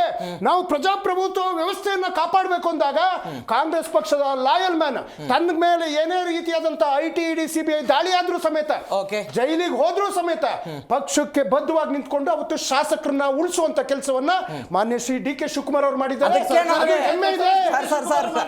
ನಾನು ಅದನ್ನೇ ಹೇಳ್ತಾ ಇರೋದು, ಕೆಲಸ ಮಾಡಿರುವಂತ DK ಶಿವಕುಮಾರ್ ಅವರಿಗೆ ಆ ಸ್ಥಾನ ಒದಗಿ ಬರಲಿ ಅಂತ ನಿಮ್ಮದೇ ಪಕ್ಷದ ಶಾಸಕರು ಮಾತಾಡ್ತಾ ಇರೋದ್ರ ಬಗ್ಗೆ ಮಾತಾಡ್ತಾ ಇದ್ದಾರೆ. ಅದಕ್ಕೂ ಹೇಳ್ತೀನಿ ನೋಡಿ, ಶುಭಗಳಿಗೆ ಬಂದಾಗ ಅವರಿಗೆ ಸಿಗುವಂತ ಅವಕಾಶ ಸರ್. ಸರ್ ನೀವು ಬಹಳ ದೂರದಿಂದ ನಾನು ನಿಮ್ಮ ಊರಿಗೆ ಬಂದಿದ್ದೀನಿ ಸರ್, ಎಲ್ಲಿ ಶಿಗ್ಗಾವಿನಲ್ಲಿ. ಬಹಳಷ್ಟು ಕನಸನ್ನ ಹೊಟ್ಕೊಂಡು ನೀವು ನಿಮ್ಮ ಬ್ಯಾಗ್ ಅನ್ನ ತಗೊಂಡು ಬೆಂಗಳೂರಿಗೆ ಬಂದು ಇವತ್ತು ರಾಜ್ಯ ನೋಡೋ ಮಟ್ಟಕ್ಕೆ ಬೆಳೆದು ನಿಂತಿದ್ದೀರಲ್ಲ, ಅದು ನಿಮ್ಮ ಪರಿಶ್ರಮ, ಆಶಾಗೋಪಾರ. ನೀವಿಷ್ಟು ಚೆನ್ನಾಗಿ ಕಂಡೆ ನಾನು ಮಾತಾಡಿದ ತಕ್ಷಣ ನಿಮ್ಮ ಹೊಟ್ಟೆ ತುಂಬಲ್ಲ ಸರ್. ಘನವೆತ್ತ ಗೌರವಾನ್ವಿತ ಜಿ ಅವರು ಸಮೇತ ನಿಮಗೆ ಆ ಒಂದು ಮಾಸಿಕವಾಗಿ ಏನ್ ಮಾಡಬೇಕು ಹಾಗೆ ಪಕ್ಷಕ್ಕೋಸ್ಕರ ಏನು ಒಂದು ಚುನಾವಣೆಗೆ ನಿಂತ ಮೊದಲ ದಿನದಿಂದ ದೇವೇಗೌಡರ ವಿರುದ್ಧ ನಿಂತ ದಿನದಿಂದ ಅವರು ಕನಸಿನ ಮೂಟೆಯನ್ನ ಹೊತ್ತು ಅವತ್ತು ಕನಕಪುರದಿಂದ ಬೆಂಗಳೂರಿಗೆ ಬಂದಿದ್ದು ನಾನು ಪೊಲಿಟಿಷಿಯನ್ ಆಗ್ಲೇಬೇಕು ಅಂತ. ಹೌದು ಸರ್. ಆ ಕನಸು ಸಾಕಾರಗೊಳ್ಳುವಂತ ದಿನ ಆ ದೇವರು ಅವ್ರಿಗೆ ಖಂಡಿತ ಮಾಡೇ ಮಾಡ್ತಾನೆ. ನಮ್ಮ ಹೈಕಮಾಂಡ್ ಅದನ್ನ ನೋಡ್ತಾರೆ. ಆದ್ರೆ ಇವತ್ತು ಮಾನ್ಯ ಶ್ರೀ ಸಿದ್ದರಾಮಯ್ಯನವರು ಮುಖ್ಯಮಂತ್ರಿ ಸ್ಥಾನದಲ್ಲಿದ್ದಾರೆ. We have to give a respect. ಅದೇ ರೀತಿ ಮಾನ್ಯ ಶ್ರೀ ಡಿ ಕೆ ಶಿವಕುಮಾರ್ ಅವರು ಹಗಲು ರಾತ್ರಿ ಏನದೆ ಏನೋ ಒಂದು ದಿನ ರೆಸ್ಟ್ ಮಾಡ್ದೇನೆ ತನ್ನ ಪ್ರಾಣವನ್ನು ಲೆಕ್ಕಿಸ್ತಾನೆ ಹೋರಾಟ ಮಾಡಿದ್ದಾರೆ, ಪಕ್ಷವನ್ನು ಅಧಿಕಾರಕ್ಕೆ ತಂದಿದ್ದಾರೆ. ಖಂಡಿತ ಪಕ್ಷ ಅವರಿಗೆ ನ್ಯಾಯಯುತ ಸ್ಥಾನವನ್ನ ಕೊಡುವಂತ ಸಂದರ್ಭ ಬಂದಾಗ ಏನ್ ಹೈಕಮಾಂಡ್ ಅಲ್ಲಿ ಚರ್ಚೆ ಆಗಿದೆ ಅದು ಬರ್ತದೆ. ಅಂತ ಸನ್ನಿವೇಶದಲ್ಲೂ ಸಮೇತ ಎಲ್ಲಾ ಶಾಸಕರು ಕರ್ನಾಟಕದಲ್ಲೇ ಇರ್ತಾರೆ. ನಾವೇನು ಯಾವುದೇ ಮೂಟೆ ಇಟ್ಕೊಂಡು ಎಲ್ಲೂ ಹೋಗುವಂತ ಅವಶ್ಯಕತೆ ಇಲ್ಲ. ನಾವು ಪ್ರಜಾಪ್ರಭುತ್ವ ವ್ಯವಸ್ಥೆ ಮೇಲೆ, ಕಾಂಗ್ರೆಸ್ನ ಹೈಕಮಾಂಡ್ ಮೇಲೆ, ಕಾಂಗ್ರೆಸ್ ಸಿದ್ಧಾಂತದ ಮೇಲೆ ಎಲ್ಲಾ ಶಾಸಕರು ಪದೇ ದೆಹಲಿಗೆ ಹೋಗಿ ಕೊಟ್ಟ ಮಾತನ್ನ ಡಿ ಕೆ ಶಿವಕುಮಾರ್ ನೆನಪಿಸಿ ವಾಪಸ್ ಬರ್ತಾ ಇದೆ. ದೆಹಲಿಗೆ ಹೋದಾಗ ಮೋದಿ ಅವ್ರನ್ನು ಭೇಟಿಯಾಗಿದ್ದೀವಿ, ದೆಹಲಿಗೆ ಹೋದಾಗ ಹೈಕಮಾಂಡ್ ಭೇಟಿಯಾಗಿದ್ದಾರೆ, ದೆಹಲಿಗೆ ಹೋದಾಗ ಅಮಿತ್ ಶಾ ಅವ್ರನ್ನು ಭೇಟಿಯಾಗಿದ್ದಾರೆ, ದೆಹಲಿಗೆ ಹೋದಾಗ ನಮ್ಮ ಹಕ್ಕಿನ ಬಗ್ಗೆ ಧ್ವನಿ ಎತ್ತಿದ್ದಾರೆ. ಕಾಂತಿ ಶೆಟ್ಟಿ ಅವರೇ, ಡಿ ಕೆ ಶಿವಕುಮಾರ್ ಪಕ್ಷಕ್ಕಾಗಿ ಕೆಲಸ ಮಾಡಿದ್ದಾರೆ, ಅವ್ರ ಪಕ್ಷ ಅವ್ರಿಗೊಂದು ಸ್ಥಾನಮಾನ ಕೊಡುತ್ತೆ. ಇದನ್ನ ಯಾವ ಯುದ್ಧ ಅಂತ ಬಿಂಬಿಸ್ತೀರಿ, ಕುರ್ಚಿ ಕಿತ್ತಾಟ ಅಂತ ಬಿಂಬಿಸ್ತೀರಿ, ಸಿದ್ದರಾಮಯ್ಯನವರು ಡಿ ಕೆ ಶಿವಕುಮಾರ್ ನಡುವೆ ಭಿನ್ನಾಭಿಪ್ರಾಯ ಇದೆ ಅಂತ ಬಿಂಬಿಸ್ತೀರಿ, ಬಣಗಳಿವೆ ಅಂತ ನೀವ್ ಯಾಕೆ ಬಿಂಬಿಸ್ತೀರಿ ಅದನ್ನ? ಇವಾಗ ಅವ್ರ ಹತ್ರ ಏನು ಭಿನ್ನಾಭಿಪ್ರಾಯ ಇಲ್ಲ ಅಂದ್ರೆ ಸಾವಿರಾರು ಡಿಬೇಟ್ಗಳು ಯಾಕೆ ಮಾಡ್ತೀವಿ ನಾವು 2.5 ವರ್ಷದಿಂದ? ಒಂದೇ ಡಿಬೇಟ್ ಅಲ್ಲ, ಸೃಷ್ಟಿ ಅಂತಾರೆ ಅವರು, ಮಾಧ್ಯಮ ಸೃಷ್ಟಿನ. ಅಲ್ಲಿ ಅವರು ಒಂದು ಸ್ಟೇಜ್ ಅಲ್ಲಿ ಇರ್ತಾರೆ, ಅವ್ರು ಎದ್ಬಿಟ್ಟು ಹೋಗ್ತಾರೆ. ನಾವೆಲ್ಲ ಕಣ್ಣಾರೆ ನೋಡಿದಲ್ವಾ ಅದು? ರಾಜ್ಯದ ಜನತೆ ನೋಡಿಲ್ವಾ? ನಾವು ಬೇಡ, ರಾಜ್ಯದ ಜನತೆ ನೋಡಿಲ್ವಾ ಅವರ ಭಿನ್ನಾಭಿಪ್ರಾಯ ಯಾವ ತರದ್ದು, ಕುರ್ಚಿ ಕಾದಾಟ ಯಾವ ತರದ್ದು ಅನ್ನೋದು? ಪೊಲಿಟಿಕಲ್ ಇರುವವರು ಬೇಕಾಗಿಲ್ಲ, ಸಾಮಾನ್ಯ ಮತದಾರರು ನೋಡ್ತಿದ್ದಾರೆ. ಇವ್ರ ಗಲಾಟೆಯಲ್ಲಿ ನಮ್ಮ ಏನು ಇಬ್ಬರ ಗಲಾಟೆಯಲ್ಲಿ ಕೂಸು ಬಡವಾಯ್ತು ಅನ್ನೋ ತರ ಇವರ ಕುರ್ಚಿ ಬರೀ ಇದ್ರದ್ದೇ, ಬೇರೆ ಅಧಿಕಾರ ಅಷ್ಟೇ, ಬೇರೆ ಏನು ಮಾತಾಡ್ತಿಲ್ಲ. ಅವ್ರು ಹೇಳ್ತಿದ್ದಾರೆ ಈಗ ಡಿ ಕೆ ಶಿ ಅವರು ಇವರು ಆ ತರ ಇದಾರೆ, ಅವ್ರಿಗೂ ಕೊಡ್ಬೇಕು. ಅವರು ಕೇಳಿದ್ರು ಪೆನ್ನು ಪೇಪರ್ ಕೊಡಿ ನಮ್ಗೆಲ್ಲ ಹೋಗಿ ಯಾವ ತರ ಕೇಳಿದ್ರು ಈ ಹಳೆ ಮೈಸೂರು ಭಾಗದಲ್ಲಿ. ಅದು ನೋಡಿ, ನಮಗೆ ಅದು ಬೇಡ. ಅವ್ರಿಗೆ ಮ್ಯಾಂಡೇಟ್ ಕೊಟ್ಟಿದ್ದಾರೆ. ಅವರು ಜನರ ಬಗ್ಗೆ ನಾವು ಹೇಳೋದಿಷ್ಟೇ. ಇತ್ತೀಚೆಗೆ ನಾವು ಅವರ ಬೌದ್ಧಿಕ ದಿವಾಳಿ ಯಾವ ತರ ಇತ್ತು ಎನ್ನೋದನ್ನ ವಿಶೇಷ ಅಧಿವೇಶನದಲ್ಲಿ ನಮ್ಮ ಶಾಸಕರೆಲ್ಲರೂ ಎಕ್ಸ್ಪೋಸ್ ಮಾಡಿದ್ದಾರೆ. ಗೊತ್ತಾಗುತ್ತೆ ಯಾವ ತರ ಎಕ್ಸ್ಪೋಸ್ ಮಾಡಿದ್ದಾರೆ ಅನ್ನೋದು ರಾಜ್ಯದ ಜನತೆ ನೋಡಿದ್ದಾರೆ, ಪ್ರತಿಯೊಂದನ್ನು ಕೂಡ. ನಾವು ಹೇಳುದು ಇವರಿಗೆ ದಿನಕ್ಕೊಂದು ಈ ತರ ಭ್ರಷ್ಟಾಚಾರ ಬರುತ್ತಲ್ಲ, ಏನು ಅನ್ಸಲ್ವಾ? ಈಗ ಒಂದು ಮುಗಿದ ತಕ್ಷಣ ಈಗ ಒಂದನ್ನೇ ಇಟ್ಕೊಂಡು ನಾವು ಮಾತಾಡಿದ್ರೆ ಅದು ಬೇರೆ ವಿಷಯ. ದಿನಕ್ಕೊಂದು ಬರ್ತಾ ಇದೆಯಲ್ಲ, ಅದ್ರ ಬಗ್ಗೆ ಏನು ಅನ್ನಿಸ್ತಾ ಇಲ್ವಾ? ಅಥವಾ ಯಾವ್ದು ಎಲ್ಲಾ ಇಲಾಖೆಯಲ್ಲೂ ಇದೇ ತರ ಇವರು ರೂಢಿ ಮಾಡಿಬಿಟ್ಟಿದಾರ? ಅಥವಾ ಇವರ ಫಾರಿನ್ ಟ್ರಿಪ್ ಇದ್ರಲ್ಲೂ ಒಂದು ಭಾಗನ? ಅಥವಾ ಇವರನ್ನು ಸಮಾಧಾನ ಮಾಡಕ್ಕೋಸ್ಕರ ಕಳಿಸ್ತಾ ಇದ್ದಾರಾ? ಅಥವಾ ಇಲ್ಲಿ ಫಾರಿನ್ ನಾನು ಕಾಂಗ್ರೆಸ್ ಒಂದು ಇಂಪಾರ್ಟೆಂಟ್ 17 ಬಜೆಟ್ 18 ಬಜೆಟ್ ಮಂಡಿಸಕ್ಕೆ ಹೋಗಿರುವಂತ ಮಾನ್ಯ ಸಿದ್ದರಾಮಯ್ಯನವರು ಉಡಾಫೆ ಮಾತಾಡ್ತಾರೆ, ಏಕವಚನದಲ್ಲಿ ಬೈತಾರೆ, ಪ್ರತಿಯೊಂದಕ್ಕೂ ಮೋದಿ ಬೆಟ್ಟು ತೋರಿಸ್ತಾರೆ, ಇಲ್ಲಿ ಮೆಟ್ರೋ ದರ ಆದ್ರೂ ಅಲ್ಲಿ ತೋರಿಸ್ತಾರೆ, ಪ್ರತಿ ಒಂದಕ್ಕೂ. ಪಾಪ ಈ ಫಾರಿನ್ ಟ್ರಿಪ್ಗೂ ಮೋದಿ ಬೆಟ್ಟು ತೋರಿಸಿಲ್ವಲ್ಲ, ಅದನ್ನ ಇಲ್ಲಿ ಸ್ಟ್ರಾಟಜಿಕ್ಸ್ ಹೆಂಗಿದೆ? 34 ಜನ ಸಚಿವ ಸ್ಥಾನ ಇದ್ದಾರೆ, 144 ಕ್ಯಾಬಿನೆಟ್ ರ್ಯಾಂಕ್ ಕ್ರಿಯೇಟ್ ಮಾಡ್ತಾ ಇದ್ದಾರೆ. ಅಂದ್ರೆ ಆ ಸರ್ಕಾರನ ಸಿದ್ದರಾಮಯ್ಯ ಹೆಂಗ್ ಉಳಿಸ್ಕೊಬೇಕಂತ ಅವರು ಸ್ಕೆಚ್ ಆಗ್ತಾ ಇದ್ದಾರೆ. ಇದನ್ನ ಹೆಂಗೆ ಒದ್ದು ಕಿತ್ಕೋಬೇಕು ಅಂತ ಹೇಳಿ ಡಿ ಕೆ ಶಿವಕುಮಾರ್ ಅವರು ಇದು ಡೆಲ್ಲಿ ಟೂರ್ ಮಾಡ್ಕೊಂಡು ಟೈಮ್ ಪಾಸ್ ಮಾಡ್ತಾ ಇದ್ದಾರೆ. ಇವತ್ತು 28 ಜನ ಶಾಸಕರಿಗೆ ಇಂಥ ಒಂದು ತುರ್ತು ಪರಿಸ್ಥಿತಿಯಲ್ಲಿ ಹೋಗುವಂತ ಅನಿವಾರ್ಯ ಏನಾದಿದೆ ಅಂದ್ರೆ ಸರ್ಕಾರನ ಒದ್ದು ಕಿತ್ಕೋಬೇಕು, ಸಿಎಂ ಸ್ಥಾನ ಅನ್ನೋದು ಒಂದು ಸ್ಕೆಚ್ ಮಾಡಿರೋಂಥ ಎಲ್ಲಾ ಒಂದು ರೀತಿ ನೀತಿಗಳು ಕಂಡು ಬರ್ತಾ ಇದೆ. ಇನ್ನೊಂದು ವಿಚಾರ ಹೇಳ್ಬೇಕಂದ್ರೆ ಇವರು ಏನು ಉದ್ಯೋಗ ಸೃಷ್ಟಿ ಮಾಡ್ತಾರೆ, ಬ್ರೇಕಪ್ ಕೊಳ್ಳಿ ಎಷ್ಟು ಉದ್ಯೋಗ ಸೃಷ್ಟಿ ಮಾಡ್ತಾರೆ ಫಾರಿನ್ ಹೋಗಿ ಬಂದ್ಮೇಲೆ. ಇವರು ಉದ್ಯೋಗ ಎಷ್ಟು ಯುವಕರು ಕೊಡ್ತಾರೆ ಇಲ್ಲಿ, ಎಷ್ಟು MOU ಸೈನ್ ಮಾಡ್ತಾರೆ ಇವರು, ಎಷ್ಟು ಒಂದು ಕಂಪನಿಗಳು ಸುತ್ತಾರಲ್ಲಿ, ಎಷ್ಟು ಇಂಟರ್ನ್ಯಾಷನಲ್ ಹೂಡಿಕೆ ತಂದು ಉದ್ಯೋಗ ಸೃಷ್ಟಿ ಮಾಡ್ತಾರಂತ ಅದನ್ನ ಬ್ರೇಕಪ್ ಕೊಡಬೇಕು. ರಾಜ್ಯ ಜನ ಕಾಯ್ತಾ ಇರ್ತೀವಿ. ನನಗೆ ಕ್ವಿಕ್ ಆಗಿ ಇಂಪಾರ್ಟೆಂಟ್ ಕ್ವಶನ್, ಆಕ್ಚುಲಿ ಬಿಜೆಪಿ ಇರೋದನ್ನ ಪ್ರಸ್ತಾಪ JDS-ನವ್ರು ಮಾಡಬೇಕಿತ್ತು, ಇವನ್ ನಾನು ಮಾಡ್ತಾ ಇದ್ದೀನಿ. ಎಸ್ ಸಿ ಮಾದೇವಪ್ಪನವರು ಒಂದು ಹೇಳಿಕೆ ಸರ್, ನಾಯಕತ್ವ ಬದಲಾವಣೆ ಬಗ್ಗೆ ಮಾತನಾಡ್ತಾ ಇರೋರನ್ನ ಒಳಗೆ ಹಾಕಬೇಕು ಅಂತ ಅವರು ಯಾವ ರೀತಿಯಲ್ಲಿ ಹೇಳಿದ್ದಾರೆ ಅಂದ್ರೆ, ಹೈಕೋರ್ಟ್ ಪದೇ ಹೇಳ್ತಾರೆ, ಪ್ಲೀಸ್ ಇರಿ ಮೇಡಮ್, ಬೀದಿ ನಾಯಿಗಳನ್ನ ಹಿಡಿದು ಒಳಗೆ ಹಾಕಬೇಕು ಅಂತ ಹೇಳಿದ್ದಾರೆ, ಆ ರೀತಿಯಲ್ಲಿ ಅಂತ ಹೇಳಿದ್ದಾರೆ. ಇದಕ್ಕೆ ಡಿ ಕೆ ಶಿವಕುಮಾರ್ ಮತ್ತು DK ಸುರೇಶ್ ಪ್ರತಿಕ್ರಿಯೆ, ಕಾಂಗ್ರೆಸ್ನಿಂದ ಮೇಲಿನಿಂದ ಬಂದವರು ಅಂದ್ರೆ ಹುಟ್ಟ ಕಾಂಗ್ರೆಸ್ಸಿಗರು ಇದಾರಲ್ಲ ಅವರೆಲ್ಲ ನಿಯತ್ತಿನವರವರು, ಮೂಲ ಕಾಂಗ್ರೆಸ್ಸಿಗರು ನಿಯತ್ತಿದೆ ಅವರಿಗೆ, ಪಕ್ಷಕ್ಕೆ ನಿಯತ್ತಾಗಿದ್ದಾರೆ. ಯಾರು ಹೇಳಿದ್ರಿ ಇದನ್ನ? ಸಿದ್ದರಾಮಯ್ಯನವ್ರು ಹೇಳಿದ್ರಾ? ಬೇರೆ ಕಡೆಯಿಂದ ಬಂದವ್ರಿಗೆ ಹೇಳಿದ್ರಾ? ಏನಿದ್ರ ಅರ್ಥ? ಪ್ಲೀಸ್ ನೋಡಿ, irrespective of any leaders, irrespective of any party, ಅವರವರ ಮಾತನಾಡುವಂತಹ ಮಾತುಗಳು, ಅವರವರ ಆಚಾರ ವಿಚಾರಗಳನ್ನು, ಉದಾಹರಣೆ ಮುನ್ರತ್ನ ಮಾತಾಡೋದು ನೋಡಿದೀವಿ, CT ರವಿ ಮಾತಾಡೋದು ನೋಡಿದೀವಿ, ಯತ್ನಾಳ್ ಮಾತಾಡೋದು ನೋಡಿದೀವಿ, ಈಶ್ವರಪ್ಪನವ್ರು ಮಾತಾಡೋದು ನೋಡಿದೀವಿ ಸರ್. ಇನ್ನು ಒಂದು ಚಾನಲ್ ಅಲ್ಲಿ ಕೂತು ಕುಮಾರಸ್ವಾಮಿ ಆಡ್ರ ಮಾತನ್ನು ನೋಡಿದೀವಿ, ನೈಸ್ ರೋಡ್ ಅಲ್ಲಿ ನಿಂತು ದೇವೇಗೌಡರು ಯಡಿಯೂರಪ್ಪ ಆಡ್ರ ಮಾತು ನೋಡಿದೀವಿ ಸರ್. ಅದೇನೇ ಇರಲಿ, ಎಲ್ಲ ಕೆಲವರು ಹಿರಿಯರಿದ್ದಾರೆ, ಅವ್ರಿಗೆ ಗೌರವಿಸೋಣ. ಆದ್ರೆ ಅವರವರ ಮಾತುಗಳು ಅವರವರ ಆಚಾರ ವಿಚಾರಗಳನ್ನ ತೋರ್ಪಡಿಸ್ತದೆ. ಡಿ ಕೆ ಸುರೇಶ್ ಅವ್ರು ಮಾತಾಡ್ತಾ ಅಲ್ಲಿ ಮೂಲ ಅನ್ನೋ ಪದನು ಹೇಳಲಿಲ್ಲ. ಅವ್ರು ಹೇಳಿದ್ದು ಕಟ್ಟ ಕಾಂಗ್ರೆಸ್. ಹೌದು, ಕಟ್ಟ ಕಾಂಗ್ರೆಸ್. ಕಾಂಗ್ರೆಸ್ ನಲ್ಲಿ ಯಾರೆಲ್ಲ ಇದ್ದಾರೆ ಸರ್, ಈಗ ನೀವು ಸರ್ ಈಗಿನ ಪ್ರಶ್ನೆಗೆ ಯಾರೆಲ್ಲ ಕಾಂಗ್ರೆಸ್ ಈ ತಿರಂಗವನ್ನ ಹೊತ್ಕೊಂಡಿದಾರಲ್ಲ ಎಲ್ಲರೂ ಕಟ್ಟ ಕಾಂಗ್ರೆಸ್ಸಿಗರು. ಒಂದು ಸಾರಿ ಮನೆಗೆ ಅತಿಥಿ ಬಂದ್ಮೇಲೆ ಅವರು ನಮ್ಮನೆ ಸದಸ್ಯರು, ಅವ್ರನ್ನ ನಾವು ಅದೇ ಗೌರವದಿಂದ ಕಾಣ್ತೀವಿ. ಅತಿಥಿ ದೇವೋ ಭವ ಅಂತ ನೋಡ್ತಾ ಇದ್ದೀವಿ, ನೋಡಿದ್ದೀವಿ. ಅದೇ ಮಾತನ್ನ ಅವ್ರು ಹೇಳಿದ್ದಾರೆ, ಅದ್ರಲ್ಲೇನು ತಪ್ಪಿಲ್ಲ. ಇನ್ನ ಇವರು ಕೆಲವು ವಿಚಾರ ಮಾತಾಡಿದ್ರು, ಅಭಿವೃದ್ಧಿ ವಿಚಾರ ಮತ್ತಿನ್ನೊಂದೆಲ್ಲ, ಅದಕ್ಕೆಲ್ಲ ನಾನು ದಾಖಲೆ ಸರ್. ನಿಜವಾಗ್ಲೂ ಈ ದೇಶದಲ್ಲಿ ಪ್ರವಾಸ ಮಾಡ್ಬೇಕಾಗಿದ್ದು ಇಷ್ಟು ಪ್ರಶ್ನೆ ಮಾಡ್ತಾರಲ್ಲ, ಎಲ್ಲಿ ರೈತರು 728 ಜನ ಸತ್ತಲ್ಲ. ಒಂದು ನಿಮಿಷ, ದೆಹಲಿನಲ್ಲಿ 728 ಜನ ಸತ್ತಲ್ಲ, ಮೋದಿ ಅವರು ಹೋಗ್ಬೇಕಿತ್ತು ಪ್ರವಾಸ. ಮಣಿಪುರದಲ್ಲಿ 238 ಜನ ಸತ್ತಲ್ಲ, ಅಲ್ಲಿಗೆ ಮೋದಿ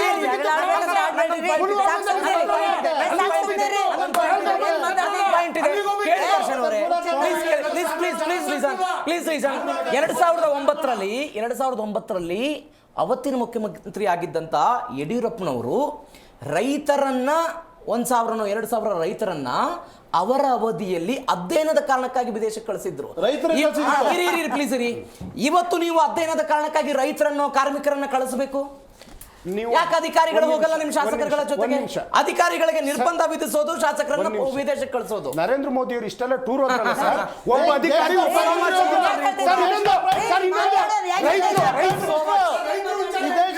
ಅದೇ ಹಾವೇರಿನಲ್ಲಿ ಗೋಲಿ ಮಾಡ್ತಿದ್ದು ಅದೇ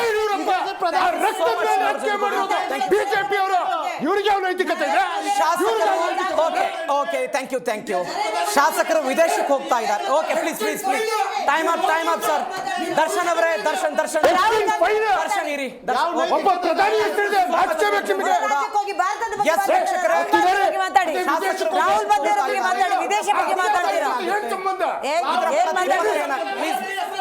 ಇದರ ಪ್ರತಿಫಲ ಏನಾಗುತ್ತೆ ಕಾದ್ ನೋಡೋಣ.